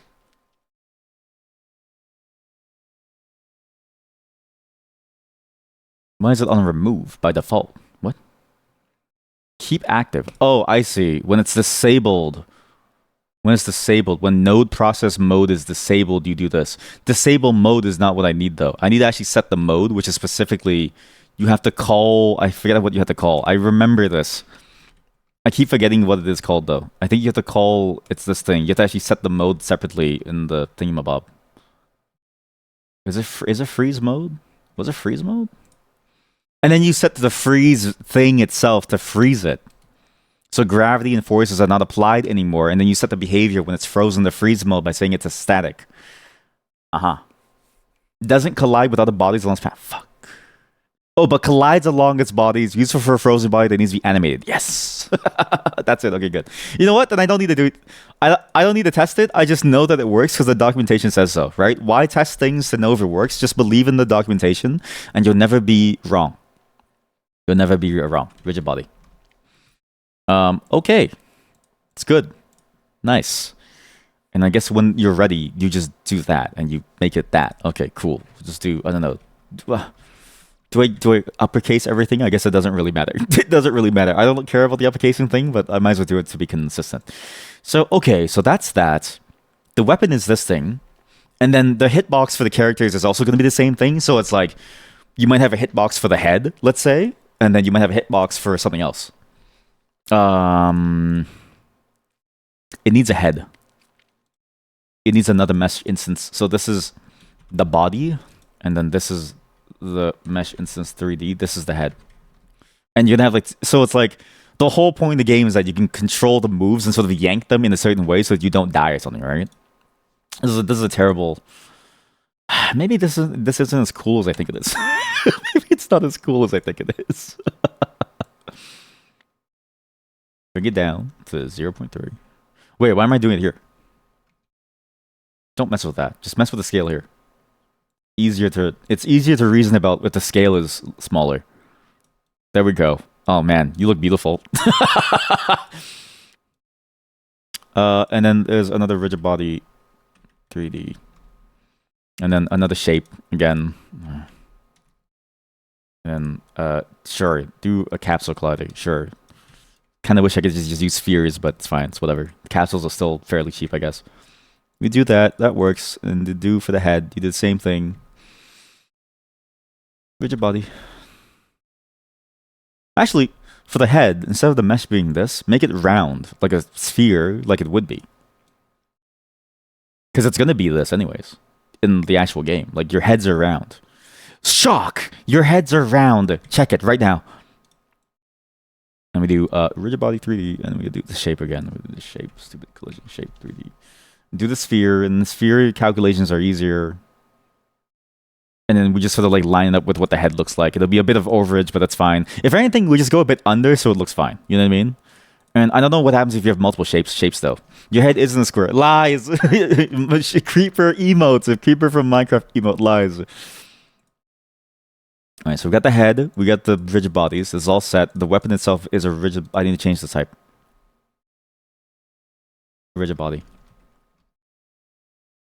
I need to change this to rigid body 3D so I know. I mean, just to keep it the same because I don't really care about the like naming. Okay, good. Then I just need to brat. And I just need to do this. Oh, you can't even see this. Sorry. You can't even see what I'm doing. Sorry. See? Now you get a round head. You got a shitty spear. This is our placeholder character, chat. This is our placeholder character, okay? I can't 3D model, so it's not gonna look any better anyways. It's not gonna look any better anyways. The head is too tiny. You're right. They have to be inflated, right? Massively inflated. I agree. What? Okay, now it looks like that's what's that Newgrounds game? Fix it in post. Fix it in post. Fix it in post. Go. Collider head. I mean, is it called collider head? It's not really, but I guess that's the term that I can use. Collider head, and just on editor, we'll just add this in here. This is. I don't recommend you do any of this. By the way, this is all awful. What happened to my up and down? My page up and down. What happened? It got fucked. Why can't I go up and down anymore? No. Am I? What's wrong? Why is it all weird now? I'm gonna just restart. I'm gonna restart my whole editor user. Just add some cool pixel shader at the end. It'll fix everything. So true. I should have like a Gooner ASCII shader. Oh, I have thought about that actually. Like Gooner shaders could be interesting, right? Did I ever tell you about my VRChat dance world where the VRChat moves of the dancer, it tracks the bones and provides that data of like where your bones are and how much they moved since last frame to the shader to like be able to calculate some cool visual effects based on your movements. So it's like instead of like a music visualizer, you have a dance visualizer. Could use that for like, you know, ERP worlds. I think it'd be great. Gigantamaxing. I don't know what I did to break my page up and down, and I was too lazy to fix it. But thank God NeoVim starts quickly. That was my other problem with Emacs. It took forever to restart the thing when I did break something because I'm not good enough to debug what I broke because these things have too many things that are there, so it takes forever to start in the first place. Sure, you could run it in the background, but if it ever breaks, you have to like reset the whole thing anyways, and then figure out how to get back to that state. You know what I mean? Like it's just too much. Rigid. Is it a rigid body? Yeah, it's a rigid body 3D. So these things, collider head, collider body. We'll export these two. So these two will be exported. And then I need a collider body. just it's the placeholder. It's just the placeholder stuff. Kind of wish I could do that by default for onReady, but onReady manually starts. The reason why I have a manual in it because onReady tries to instantiate by default instead of being manual, which I get, but it is annoying. I kind of wish it was the opposite. I feel like I use the manual more often than I ever use the default initialize. Okay, so we have this, and then I need the ready function itself. I mean, it was ready. I think it was like what? I think it was with this. What was it again? Pretty sure. I mean, it'll yell at me. It's mut. There we go. And it's self.collidabody dot freeze mode. Set freeze mode. Is there a way to set the freeze mode from the editor? Like, do I have to do it like this? I feel like there's no way, right? Freeze. Oh, it's you can set it from the editor. Oh my god, it's even easier. Perfect. I mean, I probably should set it here anyways. Just to make sure. Like, if I need it like this, I might as well do it here, just so I know for sure it's set up properly. Because it has to be this to work. Set freeze, enabled, and then true. Same thing with the head. Shit. Head. Why did I do that? Just go like this. Head. There we go. Okay. And then I need to set the contacts, right? The contact monitor. All right. I also need to set the contact monitor. Contact monitor is contact monitor enabled true. Head. And then what's the max contacts? How do you set the max contacts? Max contacts. What do you do with the set contacts? Max contacts. Rigid body max contacts reported. Okay, here we go. Max contacts reported. Maximum number of contacts that will be recorded requires a value greater than 0 and set to be true to start to register contacts. Use the count to get it. By default, it's 0. The number of contacts is different from the number of collisions. Collisions between parallel edges will result in 2 contacts, 1 at each end. That's interesting. That's interesting. If 2 edges are exactly parallel, it uses up 2 contacts. Why? I guess that way so you can calculate. I guess it makes sense because then you can calculate where it starts and where it ends. If it's like, say it's like a grid thing, and you can calculate specifically where it is like in relation to the other thing. You get those 2 points to be able to, if it's a parallel edge, then decide how much of a proportion it is in relation to the other in terms of positioning. I can see the use case of that actually. And collision between parallel faces results in 4 contacts. Same thing of like parallel faces. You can know exactly where it is and how much it covers. I can see use cases for that. Does it mean that my job is easier? No, it makes it harder for me. Does it mean that I don't think it should exist? No, I think it should exist. I'm gonna go eat some peanut butter. Like, I'm not even kidding you. I kind of want to get like a quick snack. I'll be back in like 2 minutes. I gotta go to the hospital. No, I'm just kidding. I'm okay. Sorry. I also decided while I was up there, I was like, well, I'm making a peanut butter bagel. And so I was like, maybe I'll just make like a peanut butter sandwich.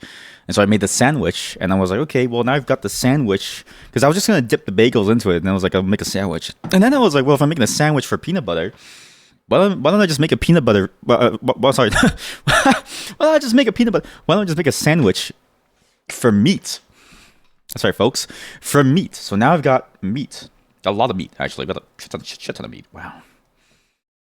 Oh, yeah. So give me 2 minutes. Let me scarf down this sandwich really quick because it's a bit spicy. Actually, I'll eat and we'll program, okay? Just deal with the mouth noises. How's everyone? Did you get snacks? What snacks did everyone get? Food roll call. What is everyone eating? And what's everyone doing?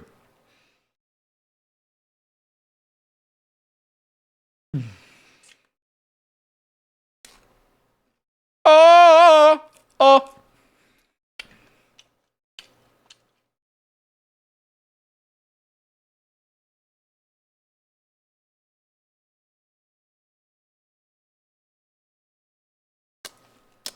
Oh my god. Oh, so good. Oh.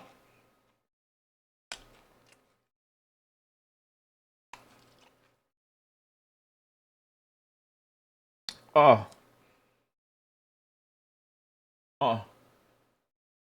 Oh. Oh. Oh. Oh.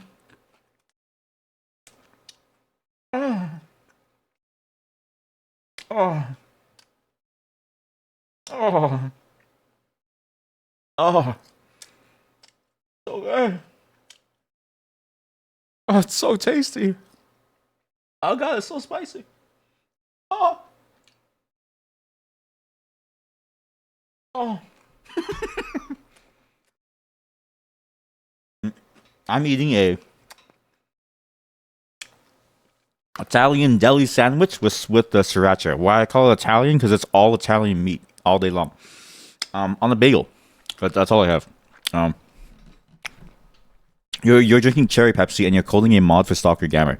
I was gonna say why code a mod when you could join our game jam, but it is easier to make a mod than it is to code like an entire game. It is. It is a little different in terms of scope to code a game versus like coding a mod. So I do understand. Also, I need a new window capture for documentation. Main docs browser. Oh. There we go. There's documentation browser. It'll then go into the code editor afterwards. So code editor goes on top. There we go. You can make a mod for my game whenever it's out. You know what? Fine. I'll have this. What if we do a mod game jam instead? You know what? Maybe that's even easier, right? Maybe. No, actually. I see the problem. A game jam is simply too large in scope. It's just got too much things going on. Like a game jam is an entire concept that you can't make work in every single situation, like say a mod for another game, because the game itself may not actually work as a framework for whatever that thing is.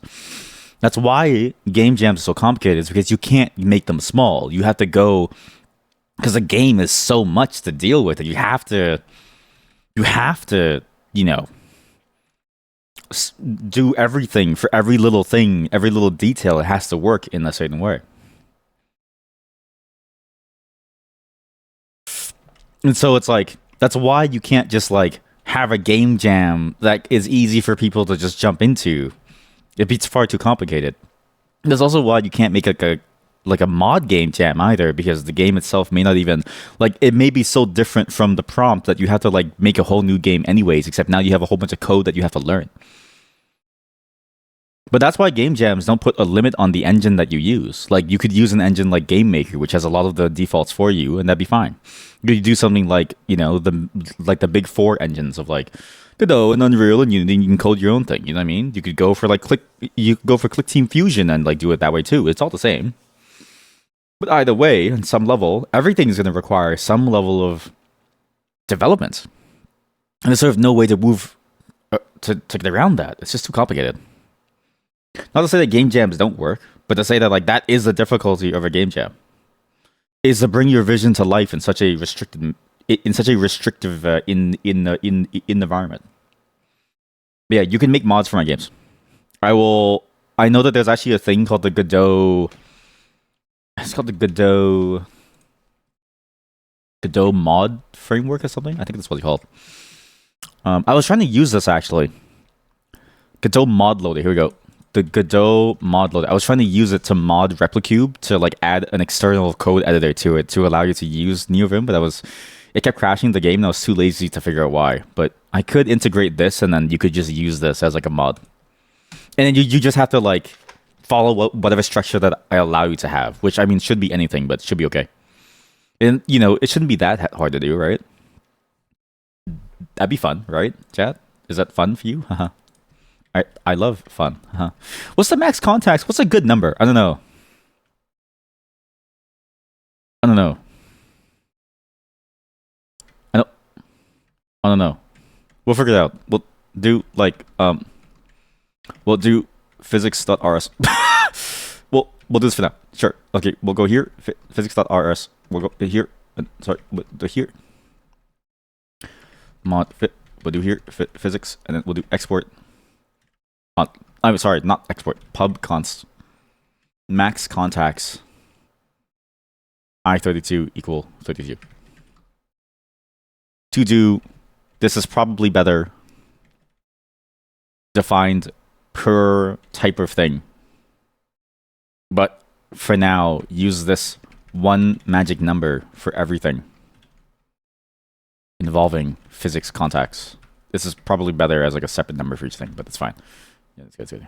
So we'll do that. We'll do that.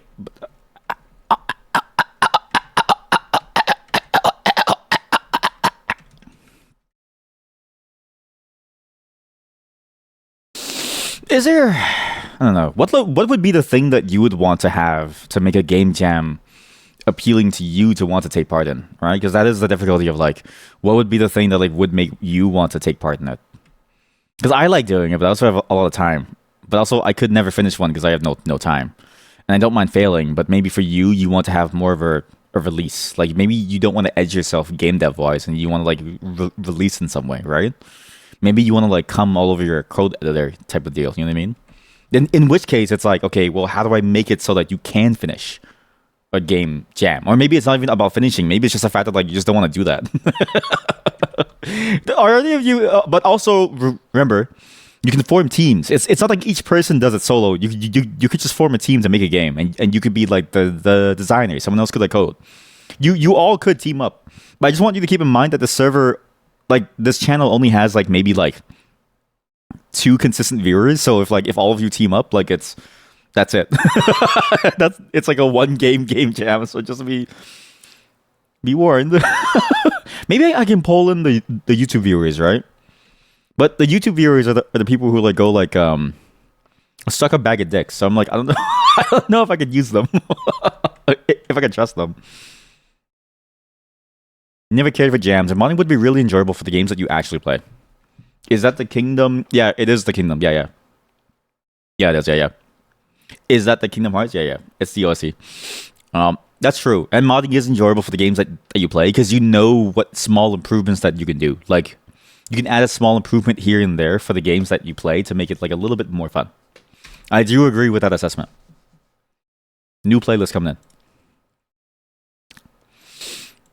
But maybe it's because you've never tried it, right? Maybe you should try it and see how you like it. Maybe you would like it. Maybe you'd like the way that it works. Maybe you would like the way that like all the stuff works. Maybe you'd like to make a little game, and maybe you might enjoy that more to have all your ideas come to life. Are you a creative person? Do you feel like you have ideas in your head? Do you like talking about ideas with other people? If not, what's wrong with you? Just kidding. How do I define like an? I guess like realistically, I would be doing animations externally, and then I'd be defining them that way. But I need to somehow define the animations in the game now for the attack move, where the weapon would go forward. No, scared. No, took a nap. Fair, very fair. How do you do animations?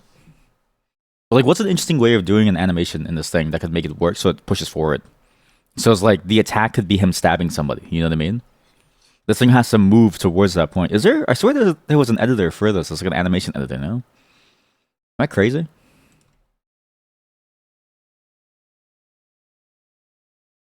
Or am I thinking of something else? Onion skinning, the animation player. This is it. Here we go. It is the animation player. Yeah. I vaguely remembered using this somewhere. Click on it to open the animation panel. And then when you animate it like this, because you're moving the physics thing to report the contact, and then I think you can pull it off and it's fine. I seem to remember how to do it in such a way that you can. Because you want to manipulate it such that the animation can still be playing with a general motion, but any other motion can affect it too. It's a good use case for this. I might have to modify it somewhat, but we'll see how it goes. I'm gonna take a bite of my sandwich. Just give me a second. Oh god, I love sandwich so much. Also, it's crazy listening to all these songs, right? Because I hear a lot of these songs in like various gaming videos, but I never hear their source. Like I never know their source, and so it's crazy to know that these songs come from these games. Like that Kingdom Hearts song. I'm surprised that that's a Kingdom Hearts song. I only know it because the playlist that I'm using shows a picture of the game as the song is playing, so I know what it is. You do like watching people making game jams though. To be fair, it is cool. It's a bit like seeing someone making a chair, like a cuck chair. It's like somebody like crafting a cuck chair from pieces of plywood. You know what I mean? Or like not even plywood. It's like seeing somebody go out into the forest, chop down a tree using their bare hands, and turning that into a chair. It's like fascinating to see the process of an artisan at work. You know what I mean? So I get that. I too like to sit in the chair. Oh. Mm. The sandwich is so good. I love the salmon so much. Oh my god. The sandwich is so tasty. Oh my god.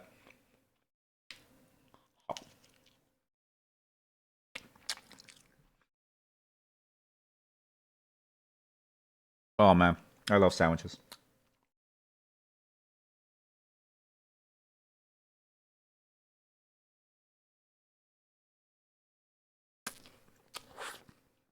Mm. Oh my god. I could live my entire life only eating sandwiches. Only. They're so good. Wow. Just wow.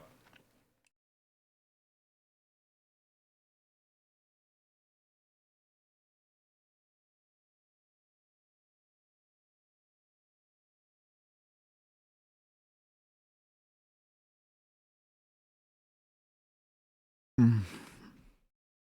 Oh.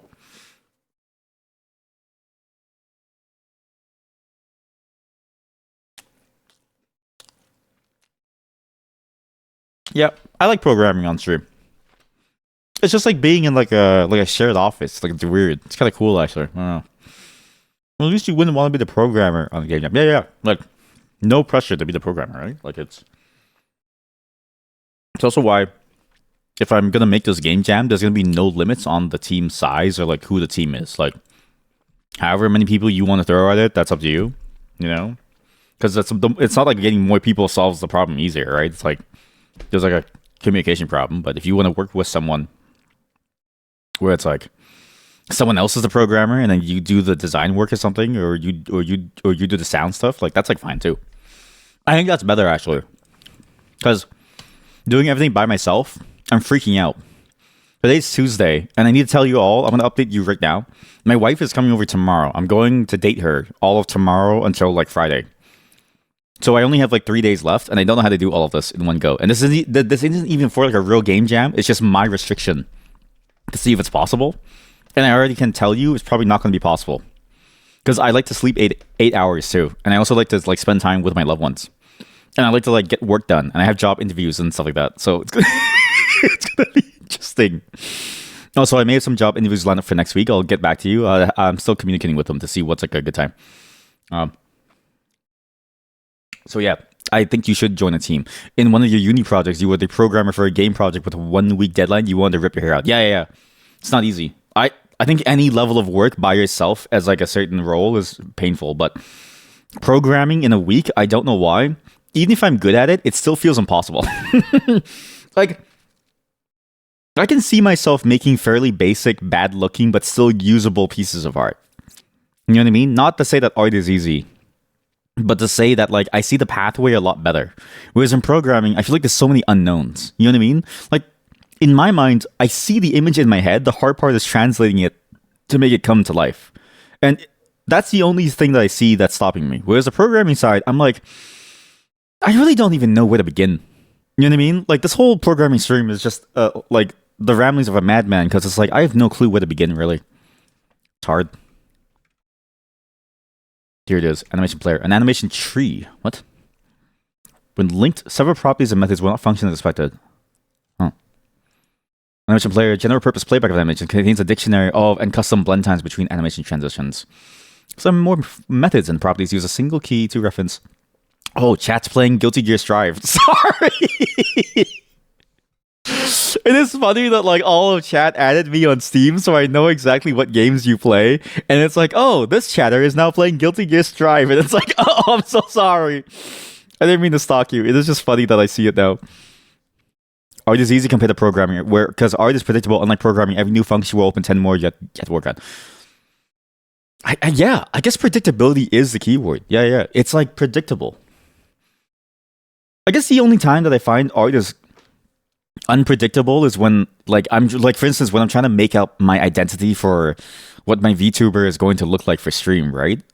And in my head, I only have vague ideas of what I want them to look like. I'm still playing around with like some concepts just to figure out what they are. That's the only time that's unpredictable. It's sort of like when I need to form the idea in my mind and form the image in my mind. But when I have an image that I want to put on paper, it's just a matter of skill of being able to like convert what I see in my mind into reality, to place it there onto the paper. You know what I mean? And to actually know how to use the materials to achieve the effects that I need to bring it to life, like for the shading and for like the like feeling of like it's like shape and like its space and its volume and stuff. Like it's just skill stuff. But it's like I know what I want. But yeah, exactly as you say, it's unpredictable to know what you want from the programming side. Especially if it's something like a game where it's like you might have a feature and it's like how do you break that feature down into a programming set of programming goals that you need to solve? How do you actually take it from a concept to reality in programming to make it come to life? It's like you might have some idea, but that might not be the best idea. And so it's like, is there a better idea? Well, now you need to figure it out, but it's too much to like figure out. Yeah, yeah. D colon face. Sorry, sorry. It's like no, he's stalking me. Please, no, I didn't mean to. Sorry. Oh, that's funny. Each track shows a path to the node. Okay, how do I add a track then? Mm-hmm.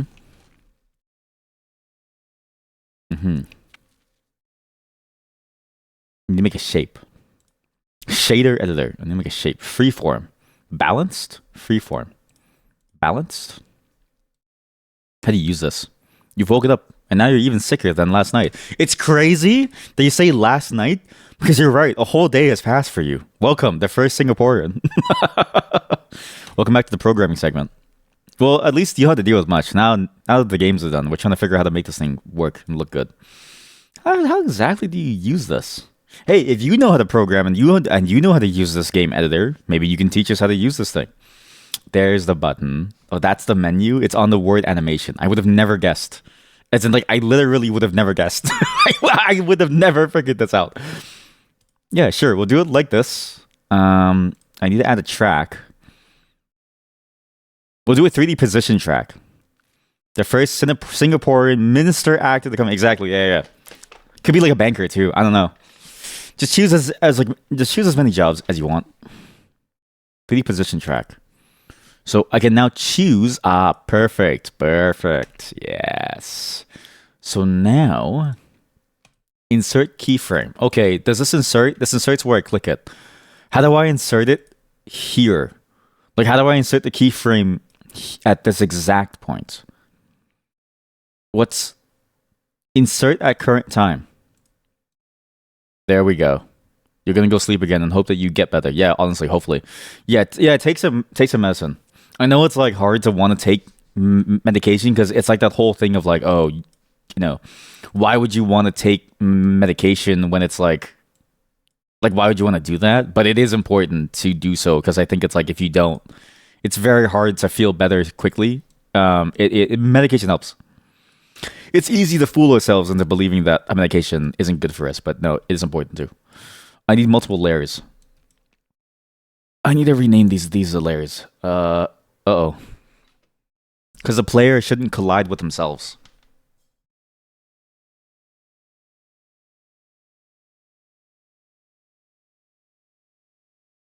You can't see the project settings thing. Sorry. It's only for me. Physics. Common. Nope. I think is the default engine now... I swear it's default into Jolt now, right? Is it default into Jolt now? I kind of want to just make it Jolt. Save and restart. Sure.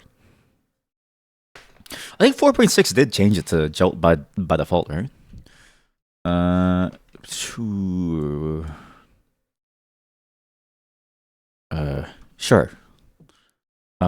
Alright, sure.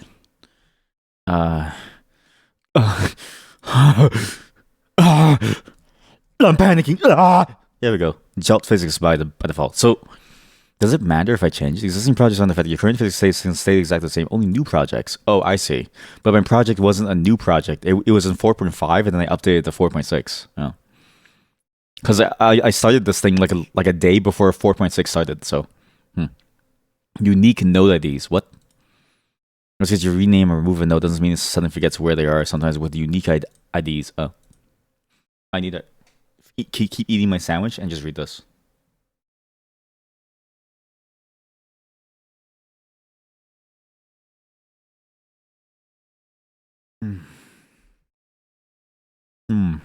Oh. I didn't know there was this. Maybe we should run this. Is that important? Oh. Oops.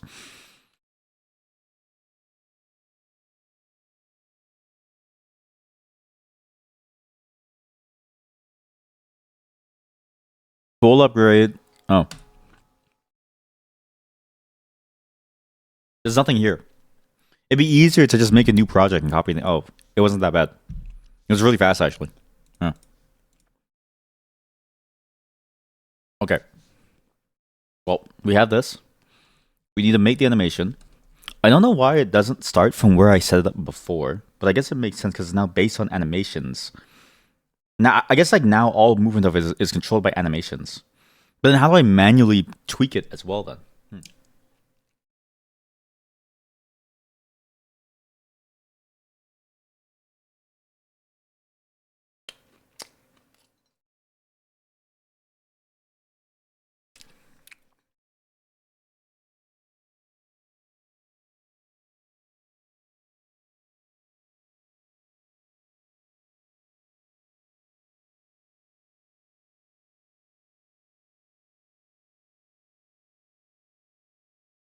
Sorry, can I go wash my hands? BB. I got sauce all over me. Sorry. You were all rated when I was sauced up. Sorry. Hello, everyone. No, type with your greasy hands. It wasn't greasy. It was full of sriracha sauce, actually. Hello, everyone. Thank you, Heb, for rating. How was your day? What were you up to? I should have probably stopped sooner so I can raid you. I never get to raid anyone. Yeah, get your grubby mitts all over us. It was full of sriracha sauce. I bit into the sandwich. And yes, I'm a freak who eats sandwiches. I have no mayo. So I use sriracha sauce in place of mayo because it's like I don't know. Like I feel like a sandwich needs sauce. So, anyways, my sauceless sandwich I had to use. Well, it's not valid. I like mayo. This isn't. I didn't choose mayoless. I just didn't have mayo. I like mayo. Wait. It's fine. You just left us waiting. You don't understand. There was so much sriracha sauce. I bit into it and it kind of like spewed out onto the back of my hand. And somebody got onto the desk too, so it was good. It was good. I'm gonna feel that later. Hello everyone, welcome. Thank you for joining. You may leave now. I always say that because again, I feel like raiders feel like an obligation to stay. Raiders, you're allowed to leave. Like it's totally fine. This is not gonna make sense to any of you. Just know that we're making a game about we're making a JRPG involving Shibari, the art of Japanese bondage. Your go-to is Tzatziki. I love Tzatziki. But yeah, how were you, Heb? And what were you up to? What were you up to, actually? Because I don't open anything else while I'm doing this, so I have no clue what's like going on. But how have you been? And I will update my availability for the next session soon. I swear. I just don't know until after February 14th, so. That's good. That's really good. But yeah, hopefully everyone's doing well. You may leave, and we're making a JRPG involving Shibari. The art of Japanese bondage. If you don't know what that means, we don't really know either. Yes, Tzatziki is with Zeds. Yeah. Why does it keep going down here? Why? I don't understand. Am I doing something wrong? Is this how you also... Sorry, I also need to change the... You can't see this. I need to change the layers. I need to change layers. I need to change the layer. Here we go. In the 3D physics. We'll do layer 1 as world, layer 2 as player, layer 3 as... That's weird, actually. Wait. That's weird. Do I want... If you have two enemies doing their moves and like you pull the enemies together, I think that'd be a cool mechanic if they could hit each other. So maybe I'll do enemies on their own layer too. So you have the world, the player, and the enemies. And the players can't hurt each other. So we ignore all collisions between players, between the two player characters, right? Except for when we're trying to set up the targets to be able to like apply the ropes to, because you have to attach the ropes or something. But we can do that when we set up the Ray query. We can do that separately on there. I think I just need to remember how. I don't really remember how. I just remember doing that at some point. I remember doing that at some point. What other layers are there? There's the world, the player, the enemy. The world can interact with both. So if you like make any of your attacks go into the floor for some reason and it hits a rock, like it's gonna do nothing. And I think that's it. Yeah, keep it simple. Okay. So, not world, layers. This is a visual instance. Sorry, visual instance is different. What the fuck is a visual layer? Ah, I see. A JBDSMRG! Holy shit! We didn't even, like, there's no way that I could have thought of that. Holy shit. Turn-based Shibari RPG game, aka a JBDSMRG.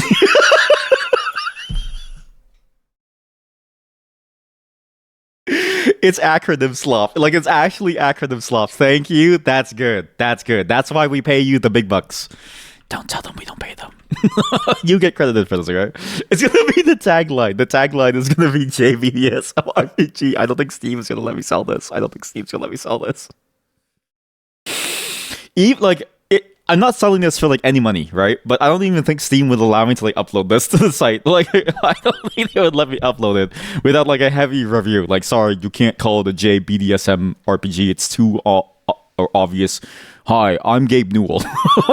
Hi, I'm Gabe Newell. It's too obvious that this is a sex game, an adult game, and we don't want you, and we don't want to deal with Visa and MasterCard anymore. Can you please change the genre? Well, I can't change the genre, Mr. Gabe Newell. That's the whole goddamn game. Okay, well, you're banned. Bye. By the way, I played with you in Dota 2 last night. Your mom sucks. Bye. But this is so good. Okay, on itch.io, we call it JBDSM RPG. On Steam, we just call it the JRPG with Shibari, okay? And then we just let people figure it out. The Steam users don't get nearly as cool of a thing, okay? Anytime, lad. Thank you. You are a genius. Thank you. So I have the animation. Now, can I do the animation, and then can I modify the animation as it's going? Right? I don't know how to say this. But also, the animation is sort of weird because the whole point of the game is that moves don't take time to implement. Moves take a number of turns to go through. Surely voice gets uploaded to Steam? Yeah, but then it gets like an 18 plus rating. I'm trying to avoid an 18 plus rating. I'm trying to go for like a PG-13 rating to get the most possible like reach in terms of like this like shitpost collection of games. You know what I mean? It's like mostly a shitpost, but just to see how it works. And also because like if I'm spending $500 for like the Steam dev license thing, it's like I would like to be able to like have at least more than one download. Because adult players don't download normal games. Like adult players go and they play Neko Mosaic Waifu 7, like in the 7th in the series of 12 games, and they post reviews on it only, and that's all they play all day long is like a shitty, like a puzzle game about like naked cat girls. Like it's like that's how I know. What about 2 downloads? Take it or leave it. Hi, I'm Gabe Newell. I'm one of your downloads. We're banning you.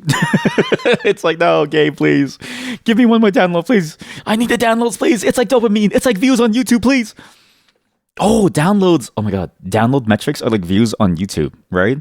It's like we call YouTubers influencers, but we don't call people who put their files online to be downloaded by the same name, even though they suffer from the same sort of like ego. You know what I mean? Like they suffer from the same sort of narcissism, but their metric is on downloads instead of views. Think about that for a second.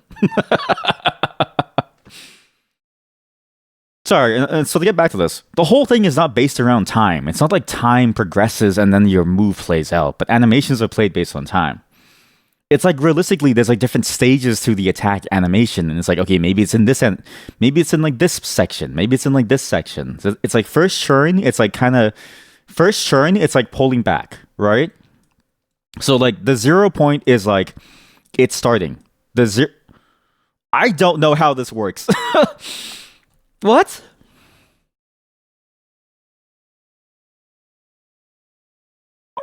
Uh-huh. Animation library resource.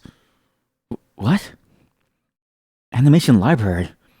There are multiple animation libraries for the animation. A dialogue box will. What? What? Global animation library. What? Should I do a separate library per character? I don't know. Uh-oh. I mean, we'll just do it. We'll just do it. Okay. You make a new animation. You add a track. I've added a track. I add a keyframe. We create a keyframe. You change the length. What is this? Animation length in seconds. What? This whole thing takes a second. Oh, I see. I see. This is like the... Okay. I get it. This is the limit. So, like, you go up to this. So, this is the timeline. So, I was correct. But then how come I can't seem to do the thing? Oh my god. Because I keyframed it to that position. Right. I get it. It's because I keyframed it to that position. I need to, like, change the keyframe. Delete the key. Okay.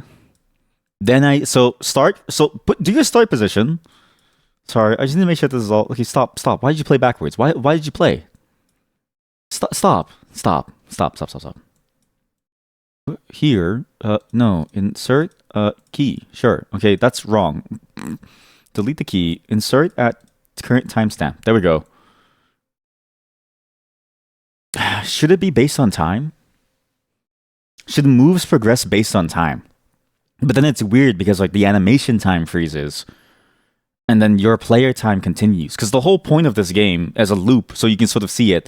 I mean, let me just finish the animation so you know how it kind of goes, okay? We'll do like a third step of you pulling the weapon back very quickly. To like, I don't know, to like charge the attack. This is just all placeholder. This is awful. And then you just go, you know what I mean? Like really, really quickly. And it's got to be like, I don't know, kind of like this. And then it really should have that like bouncing thing, but I forget what the name of the bounce is where you like throw it out there. I guess that's what balance means. I should have thought about the balance or the linear or the free thing. And it's supposed to bounce back like a tiny bit, right? And then it's like here. And then it's like back to this. How do I copy this key? Duplicate key? Can I? No, how do I? Duplicate key, put it there. Okay, so yeah, it's gonna be something like this. Sure. What's the hotkey for this? D. What? D? See what I mean? Like it kind of has that like flow of like, oh, it like goes very strong and it yanks it back, right? And then the whole point of it is that you start the move. Nuts, these nuts. You start the move. Let's say the attack, and like each move in the JRPG has a number of churns that it'll take to execute. Because you need time to be able to like use to like apply the ropes to the characters to change the move. So it's like on the first churn, this move might go back to the pullback, right? And then on this churn, when that's done playing out, then you become the other character, and you can attach like you know the tip of the thing to their head to aim the move towards their head to like stab them inside the head. Or you aim it at their nuts to stab them in the nuts. Like basically that's how I envisioned that the gameplay would go. But now, because the animation system is in times and keyframes, do I progress it by keyframes? And then how do I know which keyframe is supposed to be for which churn? Like if the attack move is a fast move and it only takes 2 churns to activate because it's meant to be like a basic attack. It's very quick, doesn't really do much damage, but it's very fast. And then you have like a stronger move where it's like you spin the thing around, but it takes like 4 churns to complete, right? Then the first turn, you go to this keyframe.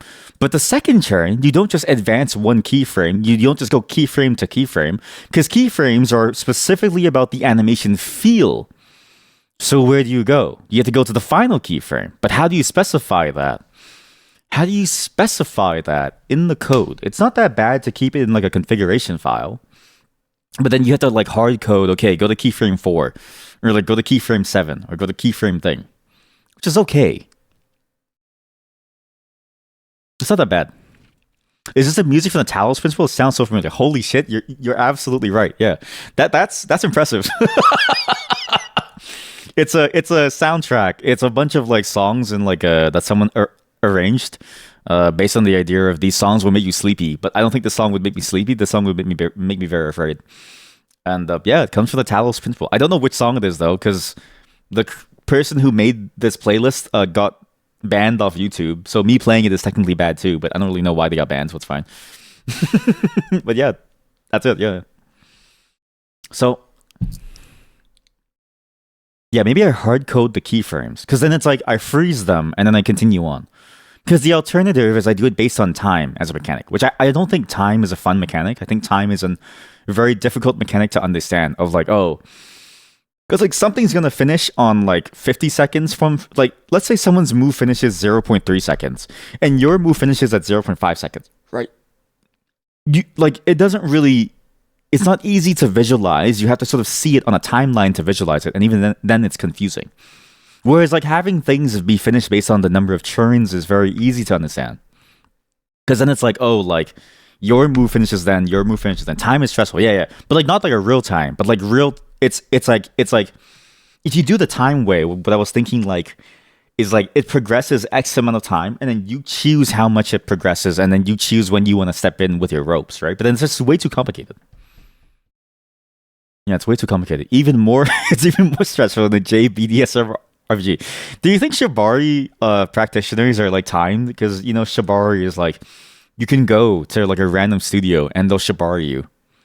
They'll tie you up. They'll tie you up like a little piggy hanging up in the sky. They'll do it for you if you want it, and they'll do it for you, right? Do you think they time themselves and it's like, hey, you, Joe, you took 30 seconds too long to Shibari this one customer. Your pay is getting docked. Your pay is getting docked. We have a massive queue. Hurry it up. Holy shit. Maybe we do another we need to do, okay, chat, a second Shibari RPG has landed. Shibari RPG. Shibari RPG slice WarioWare style. Okay? So now there's another Shibari game, okay? So full mini games involving Shibari, where you're a Shibari practitioner. I don't know what the names are. Practitioner who runs a Shibari studio that lonely housewives in Japan go to while their husbands are at work. You have to make a profit each month in order to continue to stay ahead of rising housing costs, of rising business and housing and so on costs, right? So it's like you have to perform, you have to satisfy the clients by performing more and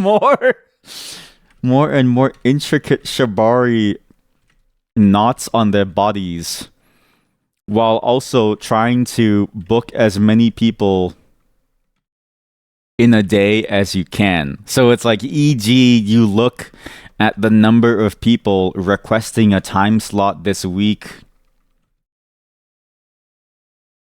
You have to predict how hard their stuff will be and try to book as many people as you can per session to make money And it'll have mechanics. So mechanics like cairn, where you have to treat your hands after because the rope burn is real even for you pulling on the ropes, and you have to, I don't know, manage your diet. We'll just leave we'll leave there. Random encounters that could random encounters that could tie you down for a while and threaten your finances, e.g., you do a tie that's too strong on the lonely, sexually repressed wife of of a local politician, who then calls the police on you and threatens your livelihood or something. I don't know. Something like that. So it's like you have to actually do it properly. Like it's like each tie has to be done properly. Proper tightness, proper shape, proper knots, etc. Like it has to be like the proper everything. If you go too far, you could hurt people. Otherwise, you're liable for, I don't know, like, e.g., medical bills. Oh, and then it's also like, have to take care of and inspect and manage your ropes. Because if they fall, they can die and snap their neck. That's like, and then it's like, it's not game over, but it's like, if someone dies, you have to hide the body.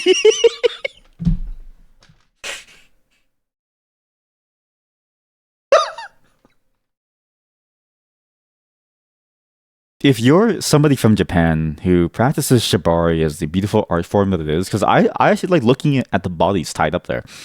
I'm sorry. I know this is like a denigration of your career, but I want you to know that I do have great respect for what you do. I just find it to be a fascinating mechanic, and I'm not good enough to know how to do it seriously. But also, like, you can't lie. You would play this too. Fuck you. You would play this too.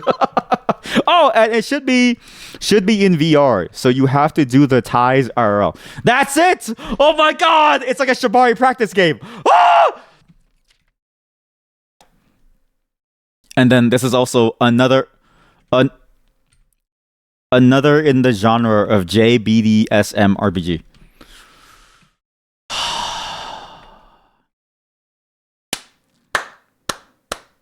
Please clap, because it's only me in my room, so it just sounds weird. So just please clap and pretend like we're all clapping together, okay?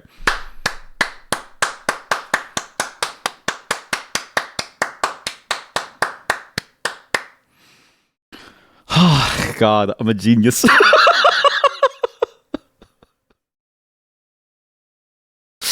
Do you see why we're doing this?